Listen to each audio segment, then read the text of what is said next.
Gather round, everyone, for tonight we embark on a journey into the peculiar slumber rituals of the Vikings, those legendary Norse adventurers, famed for their daring raids on monasteries and their intriguing perspectives on the art of bedtime.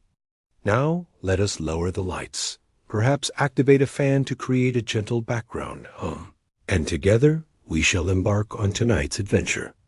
Let us embark on a journey into one of the most peculiar sleep habits that the Vikings, much like their medieval counterparts, embraced: divided slumber. Indeed, the Vikings did not slumber in a single, uninterrupted span, as many of us do in modern times. Instead, they embraced the rhythms of the night, engaging in what the wise ones refer to as first sleep and second sleep. Picture this. You drift off for a mere 4 hours, only to awaken in the stillness of the night.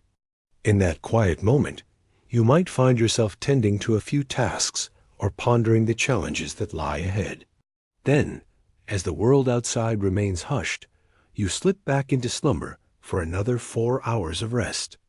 That was just another chapter. In the tale, you weren't battling sleepless nights. You were simply embracing the essence of your surroundings. The initial slumber often began shortly after the sun dipped below the horizon. As the sun dipped below the horizon, the Vikings would gather to weave tales of valor, savor their last feast, and engage in spirited debates over who would take the watch over the goats. Then they would nestle in, embracing a few hours of well-deserved rest. Yet as the clock struck midnight, when the contemporary soul might deem the night spoiled by an unexpected awakening, they would stir once more. What adventures did they embark on with that time? Indeed, quite a bit. Some would take a moment to care for the livestock, while some would engage in prayer, meditation, or the honing of their weapons. It reveals much about the true priorities of the Vikings. In the whispers of ancient tales, this moment was often seen as a perfect opportunity for closeness, be it of a romantic nature or otherwise. As the flames danced and the wind whispered its secrets beyond the walls, they found solace in the stillness, drifting gently into the embrace of a second slumber. Segmented sleep was not merely a peculiar quirk of the Vikings. In the days of old, before the hum of machines and the buzz of modern life, there existed a natural cadence, shaped by the gentle rise and fall of the sun, rather than the relentless tick of digital clocks and the jolt of caffeine. In a time long before the glow of artificial lights, the rhythms of life danced to the cadence of two-part nights, as if they were the very essence of existence itself. Yet, if we are truthful, it's simple to idealize this when viewed from afar. In truth, rising from slumber in a shadowy longhouse, surrounded by 4 companions, 2 clucking chickens, and a solitary axe, likely wasn't the tranquil, reflective escape one might envision. And let us not overlook the chill in the air, frigid beyond measure. Rising from the warmth of slumber at the stroke of midnight in 9th century Norway was driven not by the natural rhythms of day and night, but by the ever-looming specter of survival's demands. Imagine, if you will, the scene. It's the witching hour, and you find yourself stirring from slumber within the dim, smoky embrace of a Viking longhouse dot in the enveloping darkness. Only the fading glow of the fire's embers offers a flicker of light. Your toes are icy. Your cousin is rumbling in slumber like a bear caught in a log, and you've got a stretch of an hour or two before the embrace of second sleep takes hold. What comes next? Welcome to the enchanting hour of midnight, that peculiar space between the first and second slumber, where the Vikings engaged in a curious blend of tasks, sacred rites, and all manner of quiet endeavors. Careful not to disturb the slumbering goat dot to begin, let's talk about eating. In a time where refrigeration was a mere dream and midnight feasts were unheard of, the Vikings relied on their resourcefulness, keeping dried meats, smoked fish, and remnants of hearty stews close at hand. Midnight snacks served a purpose. They were not mere indulgences, but rather a necessity. After a long evening of rowing, farming, or hauling half a deer through the snow, it was no surprise to wake up with a rumbling stomach. They would gather around the flickering flames, warming a pot of something hearty, and partake in their meal under the cloak of night, reminiscent of refined cavemen. Yet the offerings of the midnight hour extended beyond mere sustenance. In those serene moments, one would often find themselves lost in contemplation. In the stillness of the night, free from the distractions of light pollution, noise, or the incessant buzz of smartphones, one could find solace by the flickering fire. It's a moment to ponder the great mysteries of existence, life, death, or perhaps even the thoughts of a god, wondering if your sword technique met his expectations. As the clock struck midnight, it transformed into a sacred hour for introspective musings, heartfelt prayers, and hushed exchanges. Some held the belief that dreams from the first sleep were more vivid, akin to whispers from the realm beyond. While some might have fretted over their to-do lists for the following day, it's this very concern that makes the Vikings resonate with us more than we care to acknowledge. And then, naturally, there's the essence of closeness. Indeed, the whispers of ancient artifacts and the ink of medieval scribes reveal that countless couples found the enchanting hours of midnight to be the perfect backdrop for their romantic escapades. It resonates deeply. After a few hours of respite, you found yourself still full of energy, and truth be told, the fire crackled invitingly, casting a warm glow around you. It has been whispered that some individuals meticulously planned their entire reproductive timelines to align with this particular interval. Indeed, it was the Vikings who first brought forth the concept of the midnight rendezvous. In the realm of the Vikings, one truth reigned supreme. The world continued its relentless march. Even as you surrendered to slumber. In the stillness of the night, shadows crept into the villages, stealing away livestock and leaving behind whispers of dread. Just as the first light of dawn began to break, foes would emerge, their presence a relentless torment to the unsuspecting. In the realm of slumber, particularly during the tumult of war or the journeying across distant lands, the Vikings were not the sort to simply stretch out and leave their fate to chance. They orchestrated their slumber in carefully planned shifts. Indeed, even the hour of rest was approached with a cunning plan. In the dim light of the longships or amidst the rugged terrain of military camps, there was always a vigilant soul keeping watch, ensuring that the night was never truly silent. Perhaps it was the shipmaster, a valiant warrior, or the unfortunate soul who fell to the whims of chance. Yet there was a need for vigilance, eyes sweeping the horizon for the telltale signs of enemy sails or ensuring the vessel remained on course, avoiding the treacherous embrace of a fjord. Picture this: modern folks grumbling about night shifts, yet here we have the image of a steadfast guardian, braving the icy rain, relying solely on the warmth of his beard to fend off the chill. These transformations often unfolded in rhythmic patterns. As one group surrendered to slumber, the other stood vigilant, ready to guard the night. And when the time came, they would trade places, ensuring safety in their shared tale of watchfulness. The outcome? Though weariness lingered in the air, the shadows held no tales of murder in the stillness of slumber. It was a bold agreement, forged in the spirit of the Vikings. Even in the familiar embrace of home, the presence of a night watch lingered, a tradition woven into the fabric of our lives.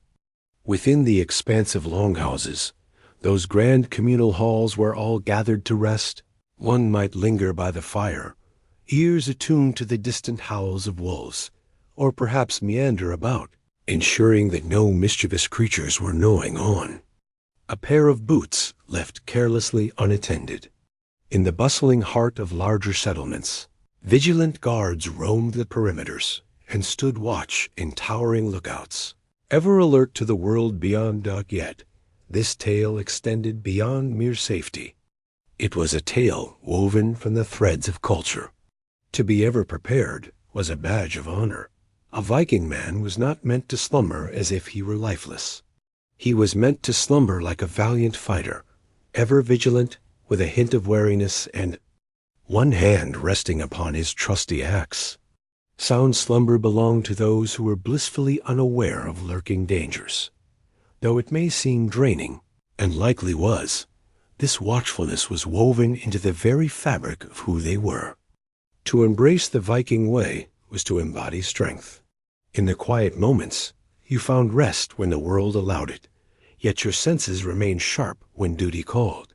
And should you succumb to slumber during your vigil, let's just say a little, mischief might befall your helmet as a reminder of your responsibilities.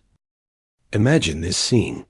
As the clock strikes midnight, within the sturdy walls of a Viking longhouse, the air is thick with anticipation and the whispers of ancient tales waiting to be told.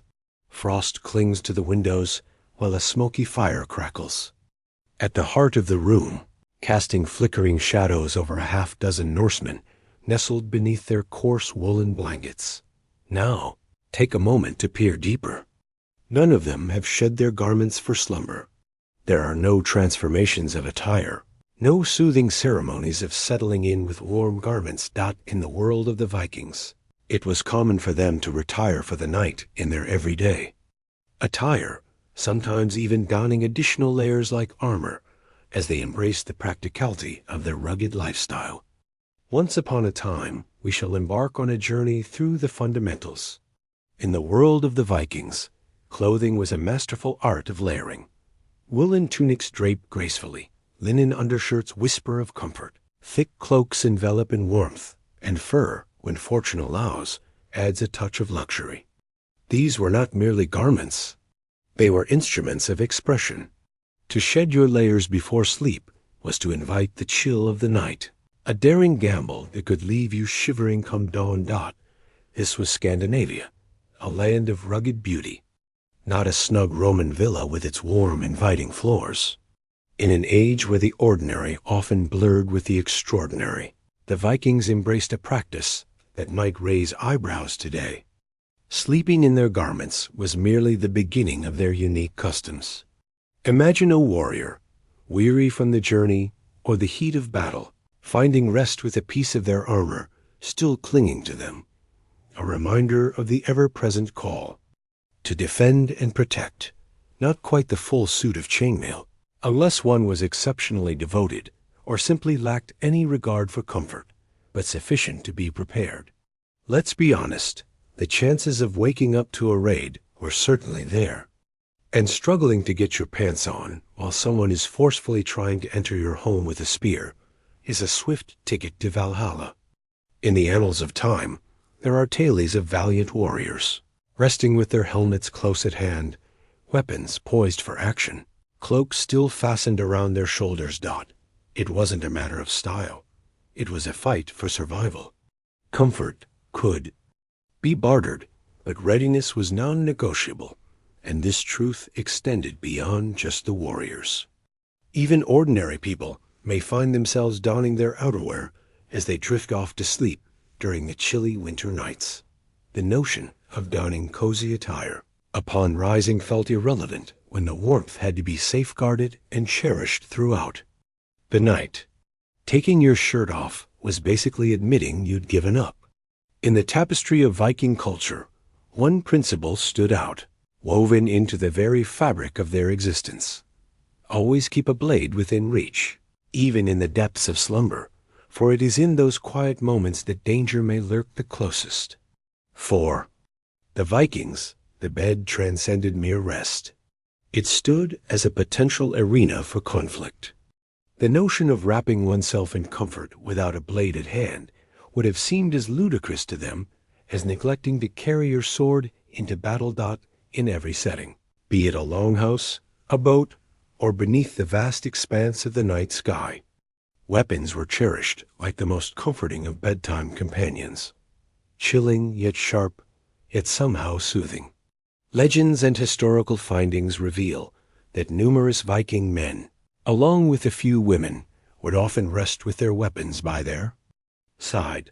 This didn't exactly imply embracing a sword as one would a beloved stuffed animal, though, to be honest, some of them likely did just that.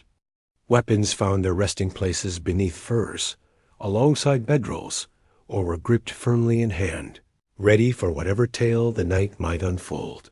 Envision it as a safeguard forged from the finest steel, and this wasn't a display of courage. It was rooted in practicality.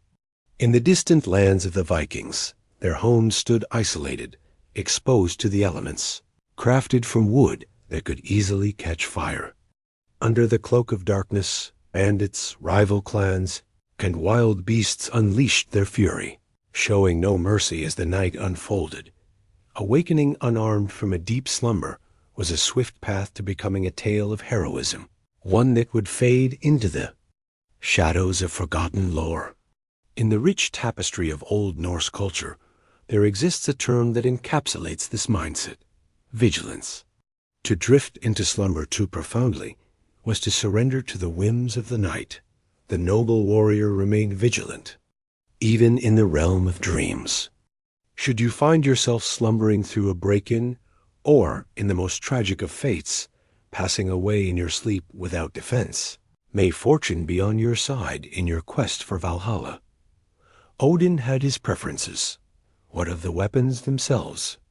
They lay not hidden in chests or neatly arranged on racks. Axes stood sentinel against the walls, their presence a silent testament to the tales of craftsmanship and strength they once wielded. Beside the pillows, swords rested in quiet anticipation. Perhaps, if you possessed a touch of elegance, you might find spears nestled beneath the bed frame. A Viking, refreshed and ready, could leap from the depths of slumber to the fierce dance of battle in the blink of an eye. Naturally, this journey was not without its perils. Every now and then, a surprise encounter with a rogue foot, a fleeting brush with an elbow's edge. Yet for a Viking, that was far preferable to rising unprotected. Allow me to clarify something. Right from the start, the typical Viking did not drift off to slumber in a dreamy, fur-covered, intricately carved four-poster bed made from time-worn oak. Ah, the enchanting world of Hollywood. The true tale? For those not blessed with wealth, nobility, or a high rank, the bed you lay upon was probably nothing more than a humble sack of hay, perhaps shared with another, and certainly prone to itchiness. Indeed, for those of high standing, exquisite beds were a reality. In the depths of ancient soil, excavations have unveiled bed frames nestled within the graves of the esteemed, adorned with intricate carvings and exquisite hardware that whisper tales of a bygone era. In the realm of imagination, one might encounter the wooden box beds, those enchanting relics often displayed in museums and woven into the fabric of fantasy tales. These cozy sanctuaries, partially cloaked for warmth, sometimes adorned with curtains, served to trap the heat within and keep the snores of servants at bay. Yet for the majority of Vikings, it was not entirely so. The humble inhabitants found their rest upon the earthen floor, on sturdy benches, or upon expansive wooden platforms that nestled close to the warm embrace of the hearth. Softness danced on the edge of perception. A humble collection of straw, perhaps some moss or wool-filled sacks if fortune smiled upon you, and if not, a few tattered boat sails or sheepskins to keep you warm. Comfort took a back seat. In the embrace of warmth, the essence of survival thrived. And let your imagination wander beyond the confines of a bedroom. In the heart of the village stood a longhouse, a magnificent expanse where lives intertwined, and stories were woven together. A fusion of kitchen, bedroom, stable, and panic room, all intertwined in one space. In the most favorable of circumstances, the beds were ingeniously crafted into the very walls themselves. On wooden ledges, one could recline, wrap oneself in a soft fur, and attempt to disregard the rhythmic sound of a cousin's breath nearby. As one draws nearer to the heart of the flame, the warmth and comfort intensify. The wise ones and those in need of care were frequently gathered close to it. Amidst the lively chaos, children and animals gather closely, forming a delightful blend of warmth and companionship, like a cozy human-to-livestock embrace. Ah, the essence of love and longing, where hearts intertwine and dreams take flight. A tale woven with passion and tenderness, where every glance speaks volumes and every moment is a cherished memory. The dance of souls, a symphony of emotions, unfolds in the most enchanting of ways. Absolutely not. Effective? Indeed, the matter of cleanliness emerged as a significant concern. Ah, the neglected mattress, untouched for half a year, yearning for a simple turn to restore its balance. You tossed aside the straw as the pungent scent of goat urine filled the air, silently wishing the fleas would remain on their designated side of the bed. Yet even so, this was a far cry from the discomfort of sleeping beneath the stars or on a ship's deck, where the wind would whip through your tunic with relentless ferocity. Vikings were not in pursuit of REM cycles. They pursued the elusive warmth, seeking refuge from the biting cold that threatened to blanket them in frost by dawn. Imagine, if you will, a Viking of humble beginnings, one who lacked the riches of land, livestock, or an axe that gleamed with an unsettling brilliance. Such a soul likely found themselves spending many a night upon the cold, hard earth. Not in a figurative sense, not in the most straightforward sense. There lies no mattress. There is no frame. Picture this. You, surrounded by the warmth of animal skins, standing on a well-trodden patch of earth, fingers crossed that it's dry and free from the remnants of goats. Within the embrace of longhouses, the ground beneath one's feet was often a tapestry of compacted earth, occasionally adorned with a sprinkle of straw to lend a touch of comfort, or, more truthfully, to absorb whatever dripped from creatures, broth vessels, or perhaps a combination of the two. Resting upon the bare floor was not a mark of defeat. It embodied the essence of simplicity, a seamless blend of practicality and understated elegance, reminiscent of the Viking spirit. For those who found themselves in the depths of poverty, this could very well have been their sole path forward. There are no benches to be found, no wooden slats to be found, only fur pelts spread out in a place where the fire can dance freely and the hooves seldom tread. There are tales of travelers and guests finding rest near the doorway, a place that, in Viking tradition, was considered a step above the harshness of the outside world on the hospitality scale. Resting by the entrance signified an invitation, yet it hinted at a boundary of warmth. Moreover, you would likely be the first to face danger if an intruder were to enter. What a delightful experience that was! The warmth of the earth beneath provided a unique comfort for slumber. The planet holds on to its warmth in unexpected ways, particularly when you're nestled between two fellow beings and a furry companion, and when your greatest foe is on the brink of a frozen demise. You seize every opportunity that comes your way. During the summer, a coolness lingered in the air, though one might argue that comfortable is a bit of a stretch.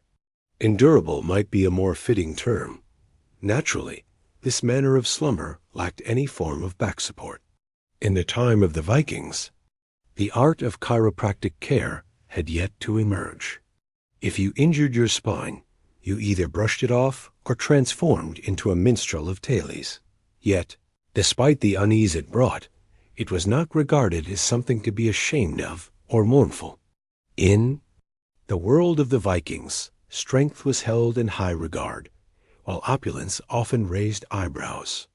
To find yourself resting upon the earth, only to rise with the dawn, prepared to embark on a daring raid of a monastery, is a sign that all is well in your world.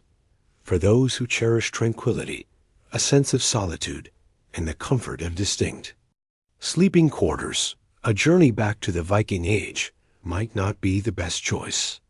For the Norse folk, slumber was a shared endeavor, a collective experience woven into the fabric of their lives. In a single room, entire families gathered, sometimes even their extended kin, along with house servants, visitors, and the occasional creature, all sharing the same space, often nestled together on the same bed platform. Not for amusement, but for comfort. Recall, this tale unfolds in the heart of medieval Scandinavia. The winter stretched on, bitterly cold and relentless, with fireplaces offering little more than a flicker of warmth against the chill of the season. Unless you were of noble birth, enjoying the luxury of your own private box bed, though, even that was not entirely secluded, you found yourself sharing whatever sleeping space was at hand. As one draws nearer to the warmth of the flames, the experience becomes all the more enriching. The nearer one gets to Grandma's snoring mouth, the less pleasant it becomes. Longhouses embodied the Viking spirit of communal living, where space flowed freely and stories intertwined. Without any interior walls or inviting corners, there lies a central hearth, where weary souls are gathered like tired sardines on either side. In the realm of slumber, where dreams take flight, beds were ingeniously crafted into the very walls or thoughtfully placed along sturdy benches. Instead, you found a place on the floor and turned it into something special. Should a figure wander into your realm under the cover of night, rejoice, for you have just forged a new bond of friendship. The way one arranged their sleeping quarters spoke volumes, revealing not just a preference for comfort, but also a deeper narrative of social standing. The leaders of the home often found themselves in the coziest, most central spots. Little ones were nestled in every nook and cranny, finding their place in the bustling crowd. At the fringes of the gathering, the servants and distant cousins found their places, perhaps near the entrance, alongside the loyal dog or the family goat. Should you find yourself awakening to a hoof in your face, remember, it's not a reflection on you. And let us not overlook, all of this unfolded in a space devoid of any breath of fresh air. A bustling chamber teeming with people and creatures, swirling smoke, simmering stew, and the subtle scent of wool and damp footwear. The night passed, and you emerged on the other side, a testament to endurance. What about privacy? A challenge. From the days of Rome, the Vikings had no use for it. Indeed, some scholars propose that this intimate sleeping arrangement fostered deep social connections, the kind that blossomed around the flickering firelight through the sharing of tales and the collective experience of hearing your uncle softly recite Viking poetry in his dreams. Picture this. You're already navigating the challenges of sharing a sleeping space with your in-laws. And then, just when you think it can't get any more chaotic, a goat saunters in. Or perhaps a cow decides to join the party. Or maybe it's 3 raucous chickens who simply won't be quiet. The scene is set for an unforgettable night, filled with unexpected twists and turns. Step into the world of the Vikings, where the warmth of your home comes not just from the hearth, but from sharing your space with your livestock as you drift into slumber. No, this wasn't merely an eccentric custom from the countryside. It was a matter of life and death. Viking longhouses served many functions, featuring a spacious room for dining, resting, working, sharing tales, and, of course, providing shelter for animals. Indeed, numerous longhouses were divided into 2 primary sections, one designated for humans and the other for livestock. At times, a raised threshold stood between them. At other moments, a wooden partition divided their worlds, and occasionally, one simply embraced the fact that the family sheep had become an unexpected companion at bedtime. What is the reason behind this? In the chill of Scandinavian winters, the warmth radiating from animals became a precious commodity, where every ounce of heat mattered greatly. A cow has the remarkable ability to bring warmth to a cozy nook of a home simply by being there. A handful of cows? That was almost like a warm embrace from the ground itself. Ah, the clucking creatures of the farm, those feathered friends that roamed the yard with a curious spirit. Not as efficient, a bit more unruly, yet still beneficial. In the cozy confines of the home, the animals didn't wander freely. They had their own stalls or pens, especially in the sturdier abodes. Yet the atmosphere was alive with sounds and scents, a nightly symphony of hoof-scraping, snorting, clucking, and perhaps the unmistakable voice of a pig critiquing your dreams. With gusto, the state of cleanliness, as one might imagine, left much to be desired. The ground beneath our feet was a tapestry of packed earth, while straw danced in every corner, blurring the lines between the kitchen and the barn into a mere whisper of a boundary. Yet for Viking families, the sacrifice held great value. Endure. The chill and cling to life, or embrace cleanliness and meet your end. A simple decision awaits. Slumbering alongside creatures was not viewed as odd. Rather, it was a testament to living life in harmony. You were skillfully managing your resources, safeguarding your animals from the perils of theft or the biting cold, and making sure your children didn't transform into Viking marauders overnight. And naturally, the children were enchanted by it. Warmth without cost and a cozy companion. What else could one desire? Imagine yourself as a Viking, embarking on a journey, whether it be a swift raid, an extensive trade venture, or perhaps a leisurely attempt at colonization. That signified a singular reality. You found yourself resting upon a vessel, and Viking ships were far from the epitome of comfort. Imagine the Viking longships, those elegant, open-decked vessels, gliding through the waters with grace. Driven by the wind in their sails and the strength of rowers, they were crafted for swiftness, ready to strike fear with their sudden appearances on distant shores. Ah, but what of solace? Alas, it falls beyond our financial reach. There existed neither cabins nor hammocks, nor those snug little berths that one might dream of. Only planks, chilled, damp boards, and perhaps a stack of sails, should someone be kind enough to lend you one.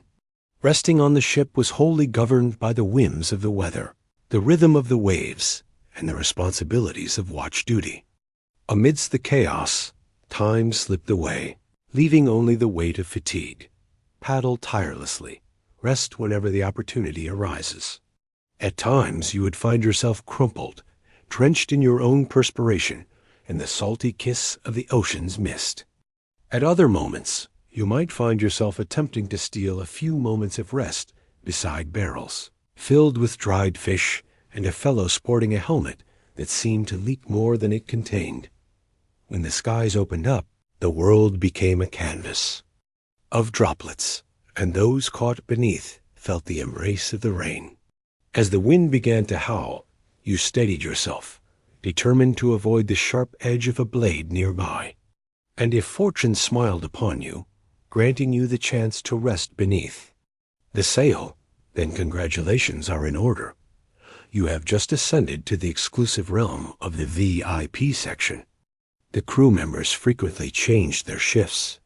Some would take the helm, some would pull the oars, while others sought a fleeting moment of respite amidst the creaking timber and the tumultuous sea. It lacked tranquility. The noise was palpable. It was hardly sleep, more akin to a series of prolonged blinks. And then came the aromas. Briny waves, unbathed souls, jerky provisions, and the presence of sheep if you journeyed with your herd. Picture this.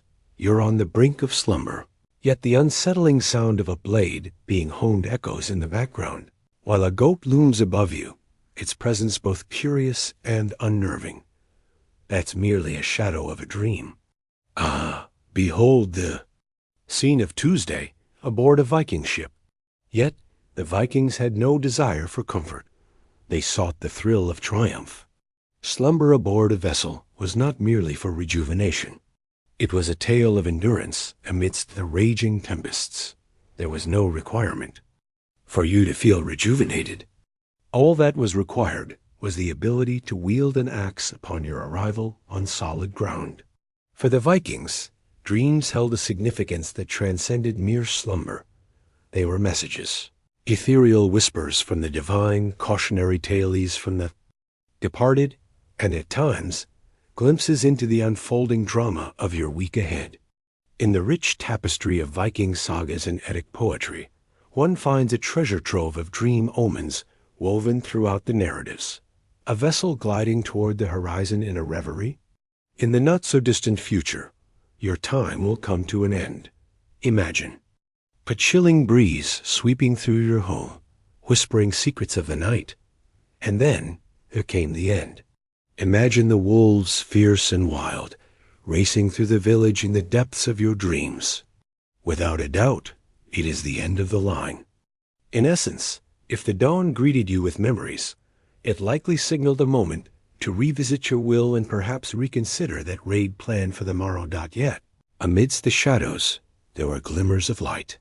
In the realm of dreams, whispers from the divine danced through the minds of mortals, revealing glimpses of epic battles, bountiful harvests, and treasures long concealed beneath the earth. A splendid dream has the power to lift you to new heights. A bad one? But if wisdom guided your steps, you would have held it close to your heart. No one wished to be the one on the boat who declared he had witnessed everyone perishing in his dreams. The spirit is quite low. In the world of the Vikings, there existed individuals known for their unique ability to delve into the mysteries of dreams. These gifted interpreters, revered for their spiritual insight, could unveil the hidden meanings behind the visions that danced in the minds of those who slept. They were not healers of the mind. They remained indifferent to your worries about goat taxes. They sought out emblems: crows, flames, frost, shattered blades, and creatures with 3 heads. The stranger, the more captivating. And envisioning the deities? That was quite the affair. To dream of Odin, in all his enigmatic glory, may herald a range of possibilities, from the blessings of the gods to the shadow of impending doom. Should he manifest in your dream, imparting wisdom, consider it a wonderful gift. What if he moved quietly, draped in a cloak, fading into the distance? Begin the journey to your final resting place. He carried an air of enigma, even in the depths of Ammon slumber. In the realm of dreams, there existed a captivating notion. The spirit, unbound by the physical form, could embark on journeys beyond the confines of the body while one slumbered. This meant a lot of people took sleep very seriously. Your snores were a symphony of sounds. Perhaps you were engaged in epic struggles against unseen forces in distant realms, while your physical form lay in a tranquil slumber upon a sheepskin. Ultimately, slumber transcended mere relaxation. It was a gateway, an opening, and at times, a fateful encounter. For Vikings, dreams held a deeper significance beyond mere slumber. They existed for the purpose of enduring as the day draws to a close.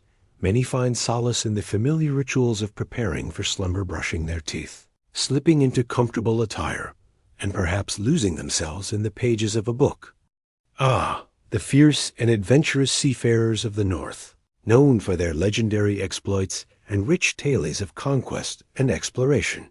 In the quiet moments before slumber, they donned their armor, a ritual steeped in the belief that this might be their final rest before facing Odin himself. This was not mere paranoia.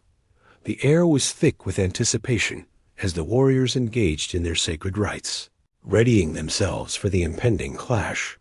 On the eve of a battle, a raid, or any venture that could lead to violence, a Viking warrior would settle in, fully adorned in his gear, chainmail glinting in the dim light, helmet resting close by, and sword poised for action.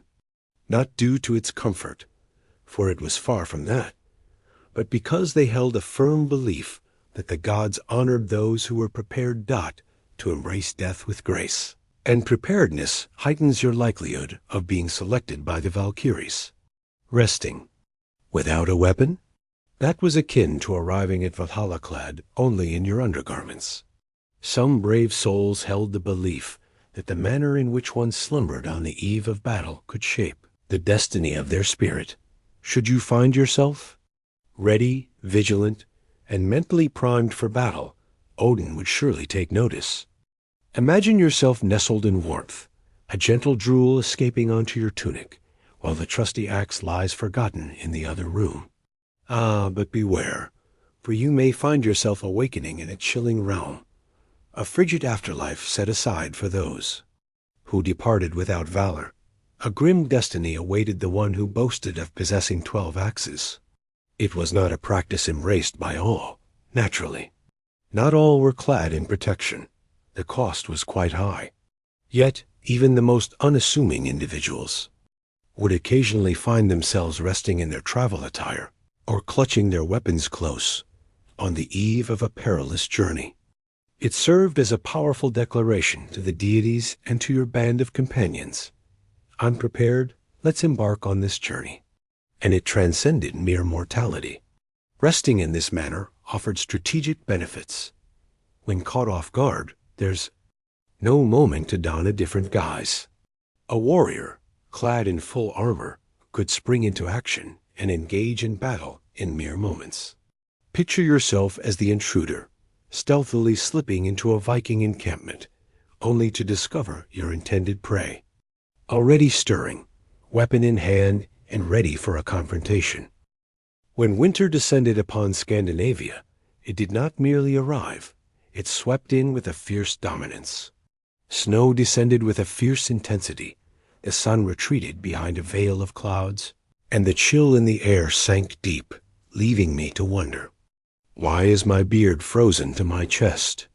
In the shadowy embrace of winter, the fierce Viking spirit waned, and the call of slumber grew stronger. Indeed, the Vikings might have been among the first to explore a fascinating form of human hibernation. Not the kind that comes from nature, but rather a time marked by a gentle pause and a softening of the usual hustle and bustle. During the winter months, they found themselves embracing the warmth of slumber far more than usual. And who could find fault with them? As the daylight dwindled, the icy roads stretched out like a frozen tapestry, and the fields lay dormant, offering little to beckon one from the warmth of slumber. The sun, reluctant to rise, didn't make its appearance until a leisurely 10:30 a.m., leaving little reason to rush into the day. Winter transformed into a season of careful preservation. Preserve your energy, safeguard your food, and take care to avoid becoming a statue of ice by February. Embracing the longer slumber of winter was not merely a luxury. It was a calculated choice. With every moment of stillness, the flames of hunger flickered dimmer, for the bounty of provisions was a treasure not to be squandered. Why expend energy chopping wood when you could simply bundle up and hibernate through the next blizzard? In the heart of many homes, families gathered closely, enveloped by the warmth of the hearth, exchanging tales, sipping mead, and basking in the comforting glow of togetherness. It wasn't a matter of laziness. It was a clever form of adaptation.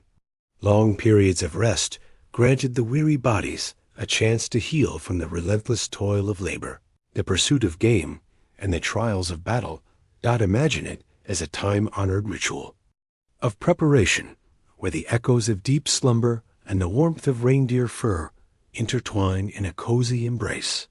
In the ancient narratives and timeless tales from the distant north, whispers of dream seasons emerge, moments when souls drift into a slower rhythm, contemplative and momentarily detached from the hustle of everyday existence. Perhaps the Norse perceived winter not merely as a period of rest, but as an enchanting time when slumber, visions, and deep reflection intertwined seamlessly. Amidst the bustle of daily life, where some remained vigilant, tending to animals, gathering firewood, and preparing meals, a notable transformation was unfolding. Winter was a season for rest, a moment to gather strength, to weave plans for the next raid, and to heal from the battles already fought. In the midst of their fierce existence, where warmth and survival were paramount, the Vikings occasionally found themselves awake, not due to restless nights or peculiar goats, but for reasons that stirred their adventurous spirits. There were Moments when the choice to remain awake through the night felt deliberate, almost reverent. Step into the realm of awakened rituals. In the ancient world of the Vikings, there existed traditions and ceremonies steeped in the shadows of the night, where the act of forsaking sleep became a sacred ritual. These practices were often undertaken to pay homage to those who had passed, to forge connections with the divine, or to ready oneself for monumental events that promised to be both grand and drenched in blood. For instance, at funerals, it was customary for those grieving to keep watch through the night, engaging in drinking, reciting poetry, and exchanging tales about the departed. Imagine a gathering that blends the solemnity of a farewell with the inspiration of a grand presentation, all while enjoying hearty brews and the thrill of skillful axe tossing. These overnight gatherings were a necessity. Remaining alert was a sign of honor. Drifting into slumber? That was quite the faux pas, akin to scrolling through your phone during a heartfelt farewell, but with an even greater chance of being jolted back to reality by an inebriated relative. Vigil possessed a profound spiritual dimension docked in the quiet. Of night, the Norse held a profound belief that the boundary between realms grew delicate, particularly in the moments following a soul's departure from the earthly plane. Remaining alert allowed one to sense the essence of those who had passed, perhaps even glimpse a fleeting vision or two. Be it a celestial bond or the effects of too much fermented honey, the truth may remain forever shrouded in mystery. Brave souls as well, engaged in the sacred art of vigilant awakening. In the stillness before a raid or a grand battle, a sleepless night can become a crucible for the mind, a sacred moment to reflect, concentrate, or ignite one's spirit by gazing into the flickering flames and envisioning the glory of Valhalla. Some warriors spoke of receiving visions or dreams while fully awake, sitting in a trance-like state before the battle commenced. And so it was that there existed seers and velvers, enigmatic beings who often kept vigil through the night, engaging in rituals, chanting spells, or unraveling the dreams that danced in the minds of others. They were called to stay vigilant, poised, and unsettlingly serene, while the rest of the crowd drifted into slumber, their heads dipping into their bowls of porridge. Amidst the epic tales, daring ship raids, and hearty feasts that sparked the imagination, a singular truth about the slumber of the Vikings emerges. It transcended the realm of luxury. It was a matter of survival. While contemporary individuals may view sleep as a path to wellness, the Vikings approached it as yet another battleground in their quest for survival. Every moment of their rest was a reward for the struggles they had faced. In a careful dance of vigilance, they took turns resting, ensuring that no one would fall prey to an unexpected attack. They nestled close to fire pits, surrounded by animals and loved ones, for warmth held greater worth than solitude. They donned their garments, and on occasion their armor, even as they settled into bed, for the uncertainty of who or what might burst through the door loomed ever present. They perceived dreams not merely as fleeting thoughts of the mind, but as glimpses into possible futures. They understood that there were moments when slumber served to rejuvenate the body, and other times when it gently readied the spirit for its final journey. Their rituals of wakefulness, marked by all-night gatherings during funerals or battle vigils, served to emphasize that sleep was a precious commodity, one not to be taken for granted. In the world of the Norse, each pause in the day was steeped in meaning. At times, that purpose radiated warmth. At others, it embodied readiness, and on certain occasions, it served as a testament to your enduring strength against the very darkness of the night. What is comfort? That was for the time that followed the raid, when the snow had finally melted, and you returned home with both legs intact. Perhaps in that case, you might find yourself with a bed, likely still shared, and perhaps even beside a goat.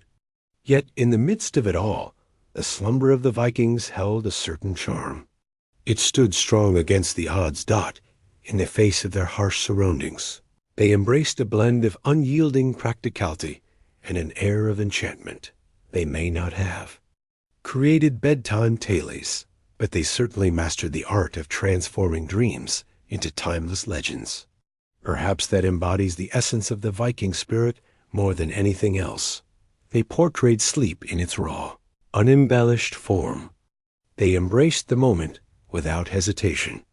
They simply carried out their duty, cloaked in wool, gripping an axe, dozing beneath a weary roof as the wind wailed and the world held its breath for the arrival of spring.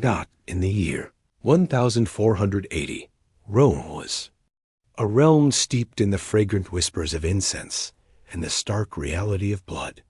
Amidst the decaying pillars of once mighty empires, a fresh lineage emerged, not of sovereigns, but of pontiffs who commanded authority with the ferocity of conquerors. On the fateful day of April 18th, the world welcomed Lucretia Borgia into its embrace. Is it her father? Rodrigo Borgia, a Spanish cardinal whose ambitions were as sharp as a dagger, ready to spill blood for power. Her mother, you say? Vanosa de Caton, a Roman courtesan, wielded her connections and cunning like a masterful artist, weaving tales of intrigue and allure in the heart of the city. From the very start, Lucretia's existence was entwined with elegance and intrigue. Was a daughter born of secrets and whispers, a tale woven into the fabric of her family's history. Born into a world of intrigue, she was the secret daughter of a man destined to ascend to the papacy as Pope Alexander VI, a figure shrouded in controversy and scandal throughout history. The concept of favoritism extended far beyond the Borgias. They nearly claimed it as their own. Rodrigo Borgia openly embraced his children, unashamed and unhidden. In stark contrast, he displayed them with pride, placing them in courts and marriages as if they were chess pieces, pawns in a grand game where the Pope reigned supreme over all. In the heart of the Vatican's embrace, Lucretia blossomed, her mind a tapestry woven with the threads of Latin, Greek, and the delicate art of poetry. Her early years were not adorned with playthings, but rather steeped in the wisdom of tutors, the whispers of political intrigue, and the allure of clandestine rituals. She was destined for a life beyond innocence. She was being nurtured to weave connections through allure. At the tender age of 11, whispers began to swirl around. There were murmurs that she transcended the ordinary, that she embodied a blend of allure and cunning, crafted to be offered to the wealthiest suitor or the most advantageous lineage. Her father beheld her not merely as a child, but as a pivotal key, a means to unlock the intricate web of influence that spanned across Italy's divided city-states. But this is where the plot thickens. From the very start, was Lucretia a master of intrigue and allure? Or was she a young soul ensnared by a deceitful lineage, with no choice but to follow the predetermined course set by her notorious name? As Lucretia stepped into her teenage years, shadows began to creep into her world. Rome was a treacherous realm, filled with deceit, shadows, and hidden blades lurking in the night. The Borgia name wove a tapestry of seduction and betrayal, with Lucretia emerging as its most enduring and enigmatic emblem. She possessed neither a throne nor an army, yet her beauty was a force to be reckoned with. As lethal in Renaissance Italy as the sharpest sword. At the tender age of 13, Lucretia Borgia stood adorned in luxurious gold-trimmed silk, poised before the altar, a vision of elegance and destiny. There he stood, patiently awaiting her arrival. Giovanni Sforza, the esteemed lord of Pizarro, stood at 27, a figure twice her age. The alliance was forged not out of affection, but for advantage. In the heart of northern Italy, the Sforza family wielded great power, while Pope Alexander VI sought to forge alliances that would serve as strongholds. Lucretia, his daughter, was the very essence that held everything together. The wedding unfolded like a grand tale, filled with wonder and enchantment, Amidst the dazzling fireworks and grand processions, the Roman nobility engaged in a delicate dance of intrigue. There, whispers concealed behind elegantly painted fans. Yet, hidden within the revelry lay an undercurrent of unease. Giovanni Sforza hailed from a lineage of nobility, yet lacked the strength to wield significant influence. And even more troubling, he was beginning to feel like he could be easily cast aside. Lucretia, in her own way, endeavored to embrace the Ode, character she was meant to portray. In her youthful days, she was often described as elegant, humble, and profoundly devout, with a grace that wrapped her words in warmth. She often wove the Psalms into her conversations, revealing a heartfelt bond with her new husband. Yet, the warmth of affection held no significance for the Borgia machine. In the span of 4 fleeting years, the worth of Giovanni had vanished. Into thin air dot in the year 1497, the tides of politics had begun to turn. The Borgia Pope had moved beyond the Sforza family, and Giovanni, once a figure of great renown, had become a burden. And thus the tale began to unfold. Lucretia found herself in a convent, a place whispered to be for her rest. In the shadows, Alexander VI orchestrated the annulment of the marriage, citing Giovanni's impotence as the reason. Giovanni, filled with a mix of humiliation and fury, retaliated using the sole tool at his disposal, scandal. He charged the Pope with seeking to unravel the marriage, all in a bid to claim Lucretia for his own. The whispers erupted, swirling with accusations of forbidden love between father and daughter, between Lucretia and her brother, Cesare. In the heart of Rome, whispers danced through the air, weaving tales so tantalizing they could not be overlooked. Yet too scandalous to be laid bare at just 17, Lucretia found herself at the heart of the unfolding tale. Not merely a foe, but a representation. Was she the enchantress, ensnaring souls from the highest echelons of power to the humblest of hearts? Or perhaps a pawn in a grand design that exploited her, only to cast the blame upon her shoulders? As the final decree of annulment was pronounced, the shadows of scandal began to creep into Lucretia's once bright reputation, not for her actions, but for the essence of her being. The name Borgia carried an intoxicating aroma of treachery, desire, and deadly intrigue. And what of Lucretia? She was only just starting to grasp the true extent of her entrapment. Lucretia Borgia stepped out of her first marriage not diminished, but rather emboldened and more formidable than ever. She had endured the sting of political betrayal, the weight of public humiliation, and the hushed rumors of incest. Yet, as with every chapter in her life, the next would plunge deeper into shadows, weaving a web of complexity that defied simple explanation. Not long after her marriage to Giovanni Sforza was annulled, Lucretia sought solace in a convent once more, but this time it was not merely for show.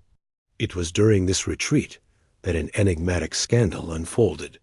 In the year of our Lord 1498, a child came into the world, a boy, whose birth is etched in the annals of Vatican records, shrouded in such peculiar circumstances that even the most learned historians find themselves in spirited debate over the veracity of the tale.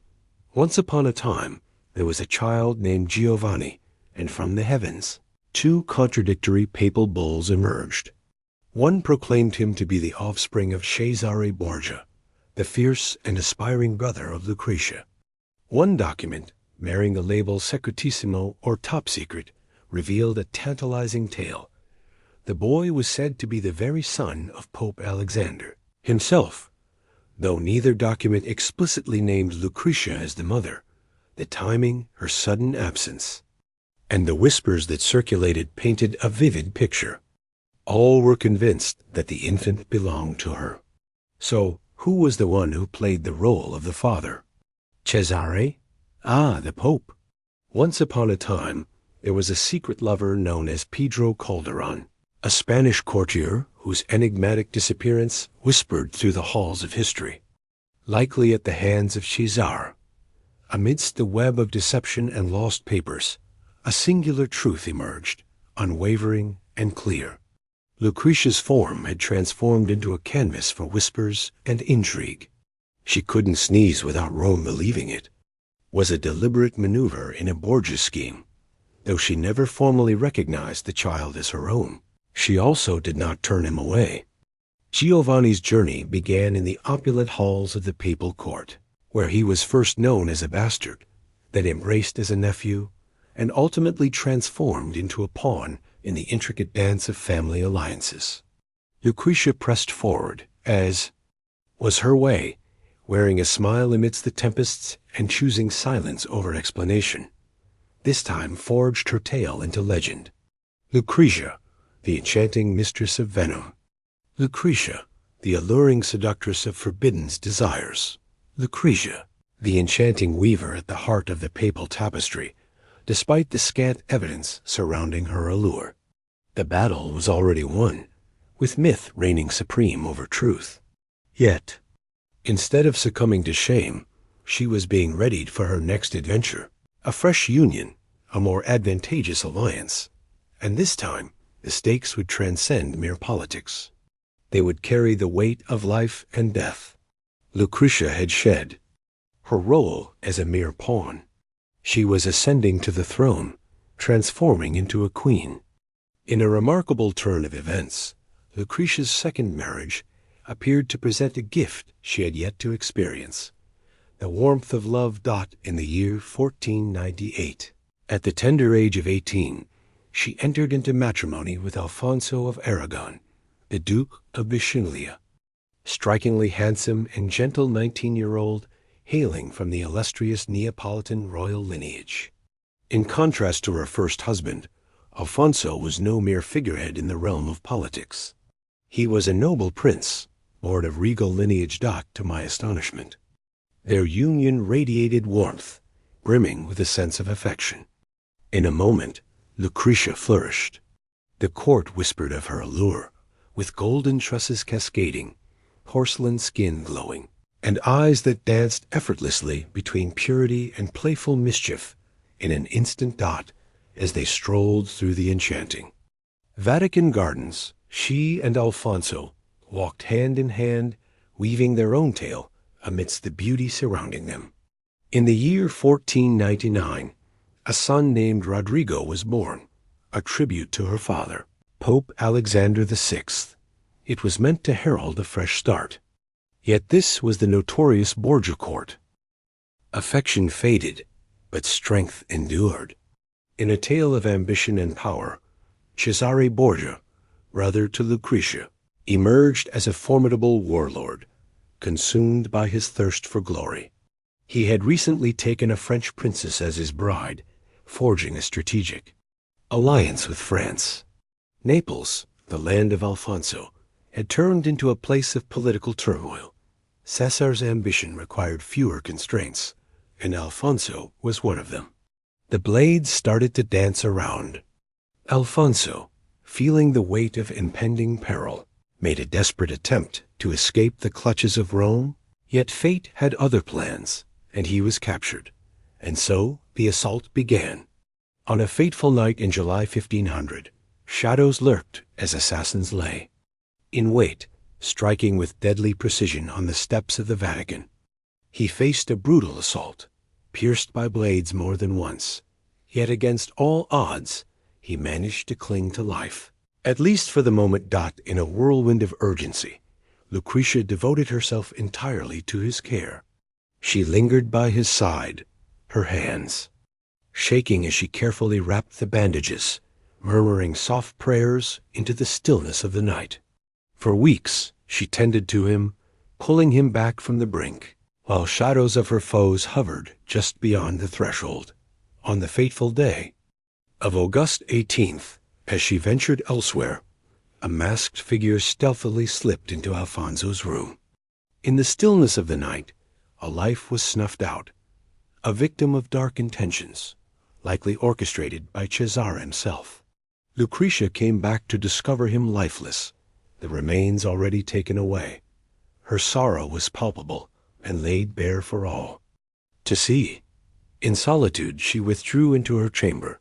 The days stretching on as she turned away from sustenance and silence enveloped her, a barrier between her and the outside world.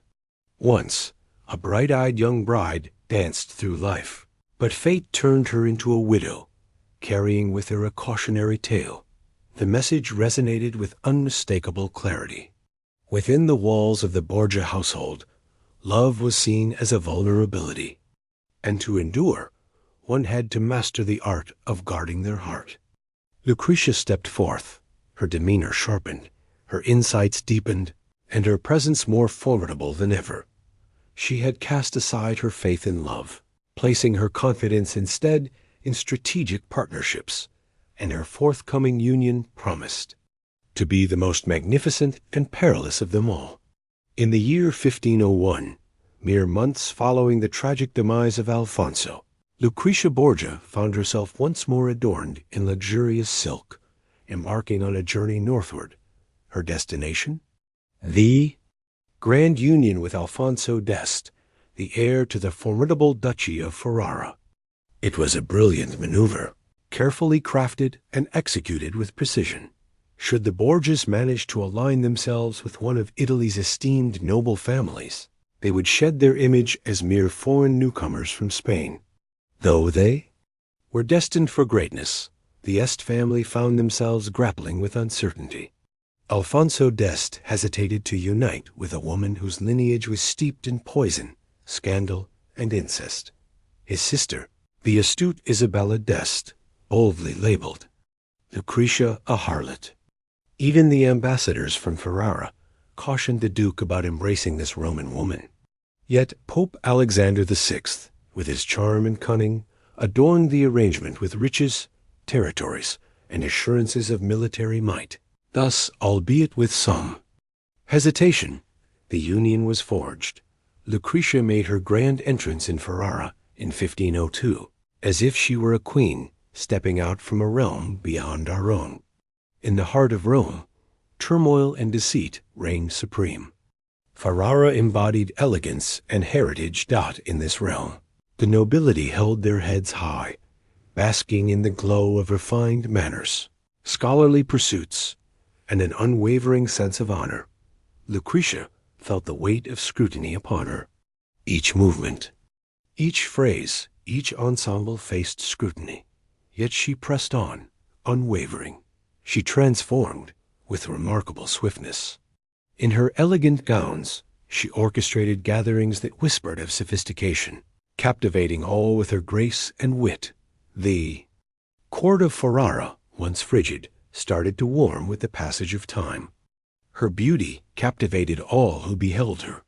Yet what truly captivated was her magnetic presence, a blend of sharp wit, elegant grace, and unwavering resilience, shaped by the tumultuous world of papal politics. Lucretia embarked on a journey to shape a fresh persona. Once a figure of allure within the Vatican, she now embraced her role as a champion of the arts, a devoted wife, and above all, a duchess deserving of the Este legacy. Her court drew in the finest poets, artists, and scholars, weaving a tapestry of creativity and intellect. She generously supported the establishment of churches and hospitals. She moved with a poised grace, a testament to the trials she had endured, and the wisdom she had gained in the art of survival. While her union with Alfonso d'Este was born of political necessity, they discovered a certain harmony, characterized by respect rather than fervor. Yet it was anything but devoid of affection. Alfonso held her diplomatic skills in high regard. She marveled at his strength. As the seasons passed, their family blossomed with the arrival of several children, each one a new chapter in their shared journey. Yet, as Lucretia embraced her new role, the lingering shadows of Rome continued to weave through her life. As her father held the papal throne, and her brother Cesare swept through the Italian cities, the shadow of the Borgia legacy loomed ever larger in her life. Ferrara may have extended a hand of peace, yet Lucretia understood all too well the shadows that lingered beneath its surface. in the majestic halls of Ferrara, Lucretia donned the role of the devoted duchess, yet her spirit was bound to Rome, where the formidable Borgia dynasty was on the brink of collapse. In the year 1503, her reality was turned upside down.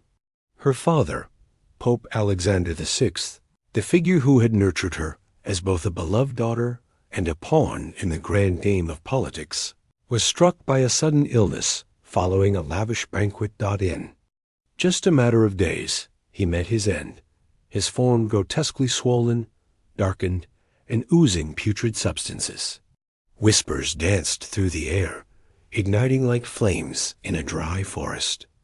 Some murmured that he had met his end through poison, perhaps at the hands of Cesare in a scheme gone awry. Whispers spread that a dark figure had arrived, seeking a soul deemed too wicked for either paradise or perdition. Regardless of the reality, his demise signaled the dawn of the decline for Borgia influence. Lucretia absorbed the news with a quiet grace, yet deep within, she understood its true implications. The tether that once restrained her foes had finally broken free. Even more troubling, her brother Cesare, who had once instilled fear across the Italian peninsula, now found himself ailing, diminished by syphilis, and swiftly slipping from his hold on power. As the new pope turned a blind eye to the intrigues of the Borgia, Cesare found himself besieged by those who sought to bring about his downfall. In Rome, the grand palaces of the Borgias faced the wrath of looters. Once loyal allies met their end. Grim fate, and the streets that once resonated with their victories now turned against their legacy. Cesare, having grasped the fruits of his conquest, found himself unable to retain them, leading him to a desperate flight and ultimately to the confines of a prison. In a fleeting instant, the notorious house of Borgia slipped away from the annals of history. And what of Lucretia? She embarked on a journey that defied all expectations. She held her tongue. She chose not to battle for the restoration of her family. She chose not to journey south to aid Cesare. With a decisive motion, she shut the gates of Ferrara and turned her attention within. Though many perceived it as a betrayal, she understood that survival required a certain distance. Her strength now rested not with the Borgias, but in embracing her identity as a genuine duchess. Her past was a dark elixir. Her future must be pristine. Yet, in the quiet corners of her heart, she mourned alone. Her letters unfold the tale of a woman caught in a delicate balance, grieving for her father and brother while grappling with the shadows of their legacy and the impact it may cast upon her children's future. In the wake of her family's downfall, Lucretia found herself at a crossroads. Hold tight to the remnants of what once was, or rise and create something fresh from their embers. She embraced the latter option. She would step away from the shadow of the papal lineage. She would rise to become the Duchess, a figure whose legacy would echo beyond her very name. As the shadows of the Borgia dynasty faded into the past and the tumult of Rome gave way to the order of Ferrara, Lucretia Borgia embarked on a remarkable journey of transformation, not drawn to a queen of scandal, but rather to a queen of culture. Freed from the constraints of Vatican intrigues, Lucretia channeled her passion into crafting a court that would stand apart from all others in northern Italy. She welcomed humanists, poets, theologians, and artists to Ferrara, turning the duchy into a radiant hub of Renaissance ideas. Her salons transformed into legendary realms where the threads of philosophy, music, and politics wove together with an air of elegance and a whisper of defiance. She embraced the world of creativity, supporting artists by commissioning vibrant paintings and captivating plays, while also weaving her own verses into the tapestry of expression. In the tapestry of her life, two luminaries, Ariosto and Pietro Bembo, wove their admiration for her sharp wit and enchanting beauty into verses that would echo through the ages. Bembo, in a whirlwind of emotion, found himself utterly captivated. By her charm, their exchanges, rich with yearning and artistic expression, unveil a Lucretia who embodies intellectual curiosity, emotional depth, and a keen mastery of her public persona. Yet beneath the artistry lay a woman deftly maneuvering through a perilous court.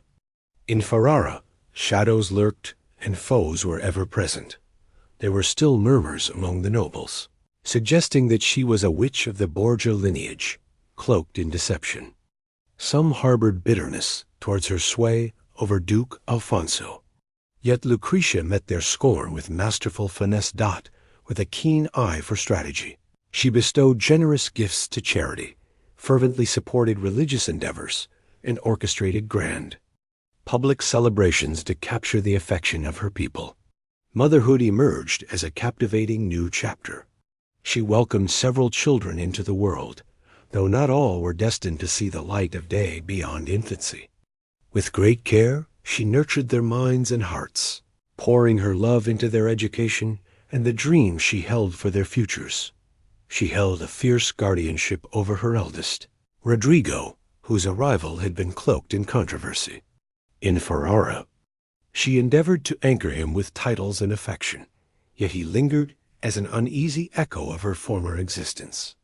In a remarkable display of influence, Lucretia skillfully navigated the turbulent waters of warring Italian factions, serving as a bridge between them. She crafted missives to monarchs and spiritual leaders, extending olive branches and soothing discord. Some even started to perceive her not merely as a former pawn of the papacy, but as a sovereign in her own right. By 1510, Lucretia Borgia had transcended mere survival.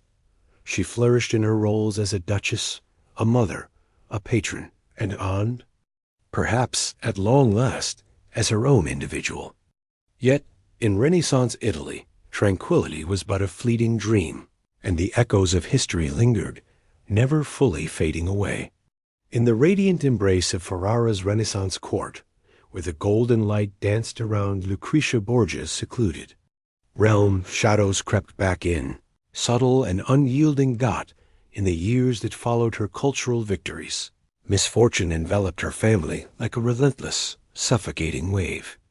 In the year 1512, tragedy struck as her cherished son Rodrigo, the precious fruit of her union with Alfonso of Aragon, departed this world at the tender age of 13. He was her pride, a shining beacon that love had once graced her tumultuous existence. His passing left her utterly broken. Friends spoke of her withdrawal from the court, where her once vibrant essence faded, leaving behind a hollow semblance of joy. For months she draped herself in garments of sorrow, and her letters took on a somber hue, steeped in a sense of inevitability.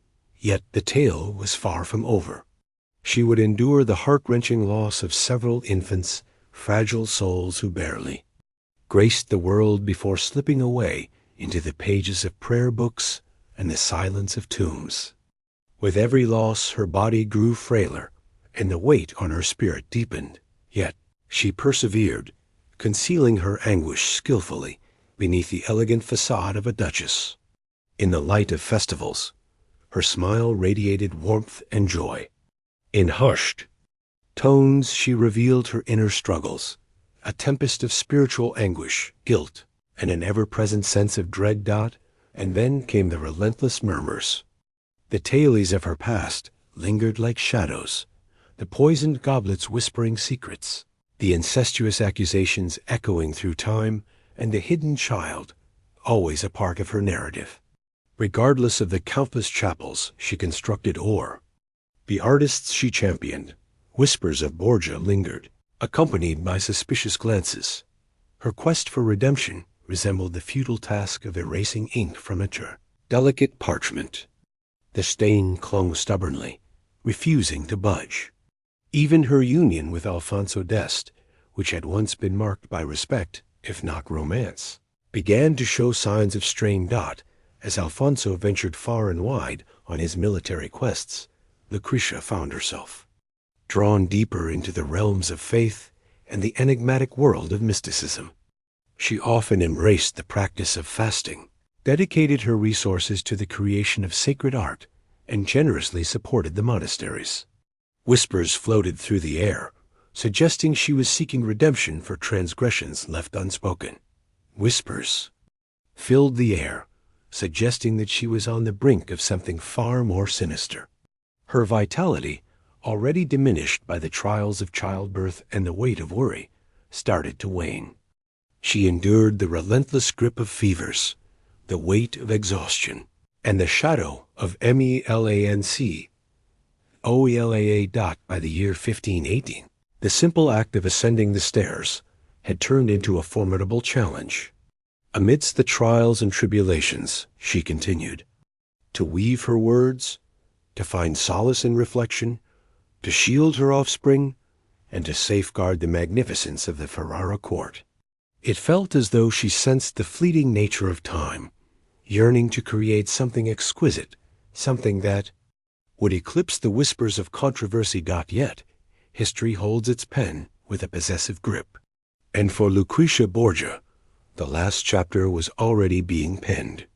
In the winter of 1519, Lucretia Borgia reclined in her bed, her complexion wan and weary, her vitality dwindling with every shallow breath.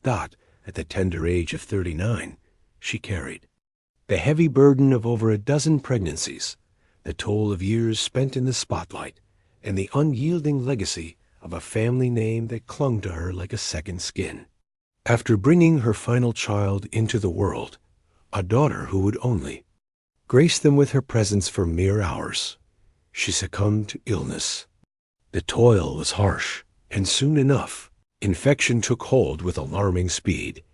The most skilled physicians of Ferrara gathered around, their expressions filled with concern, yet the Duchess appeared to possess an unsettling clarity about her impending fate. Her letters took on a sorrowful tone. She bared her spirit to the skies above. She sought prayers, not sympathy. In the year of our Lord 1519, on the 24th day of June, the life of Lucretia Borgia came to a close. In the heart of Ferrara, a profound sorrow enveloped the streets. The sound of bells echoed throughout the duchy, as convents gathered in solemn vigils and courtiers shed tears of sorrow. The woman who had once been derided as the Vatican serpent was now remembered as a noble, wise, and compassionate duchess, her legacy transformed in the hearts of those who knew her story. Alfonso d'Este, a figure often shrouded in distance, felt the weight of her absence deeply. Her children, particularly those who could grasp the depth of her love, held on to memories of her as a nurturing figure, tender, attentive, and unwaveringly protective. Yet beyond the borders of Ferrara, the legend found its voice once more.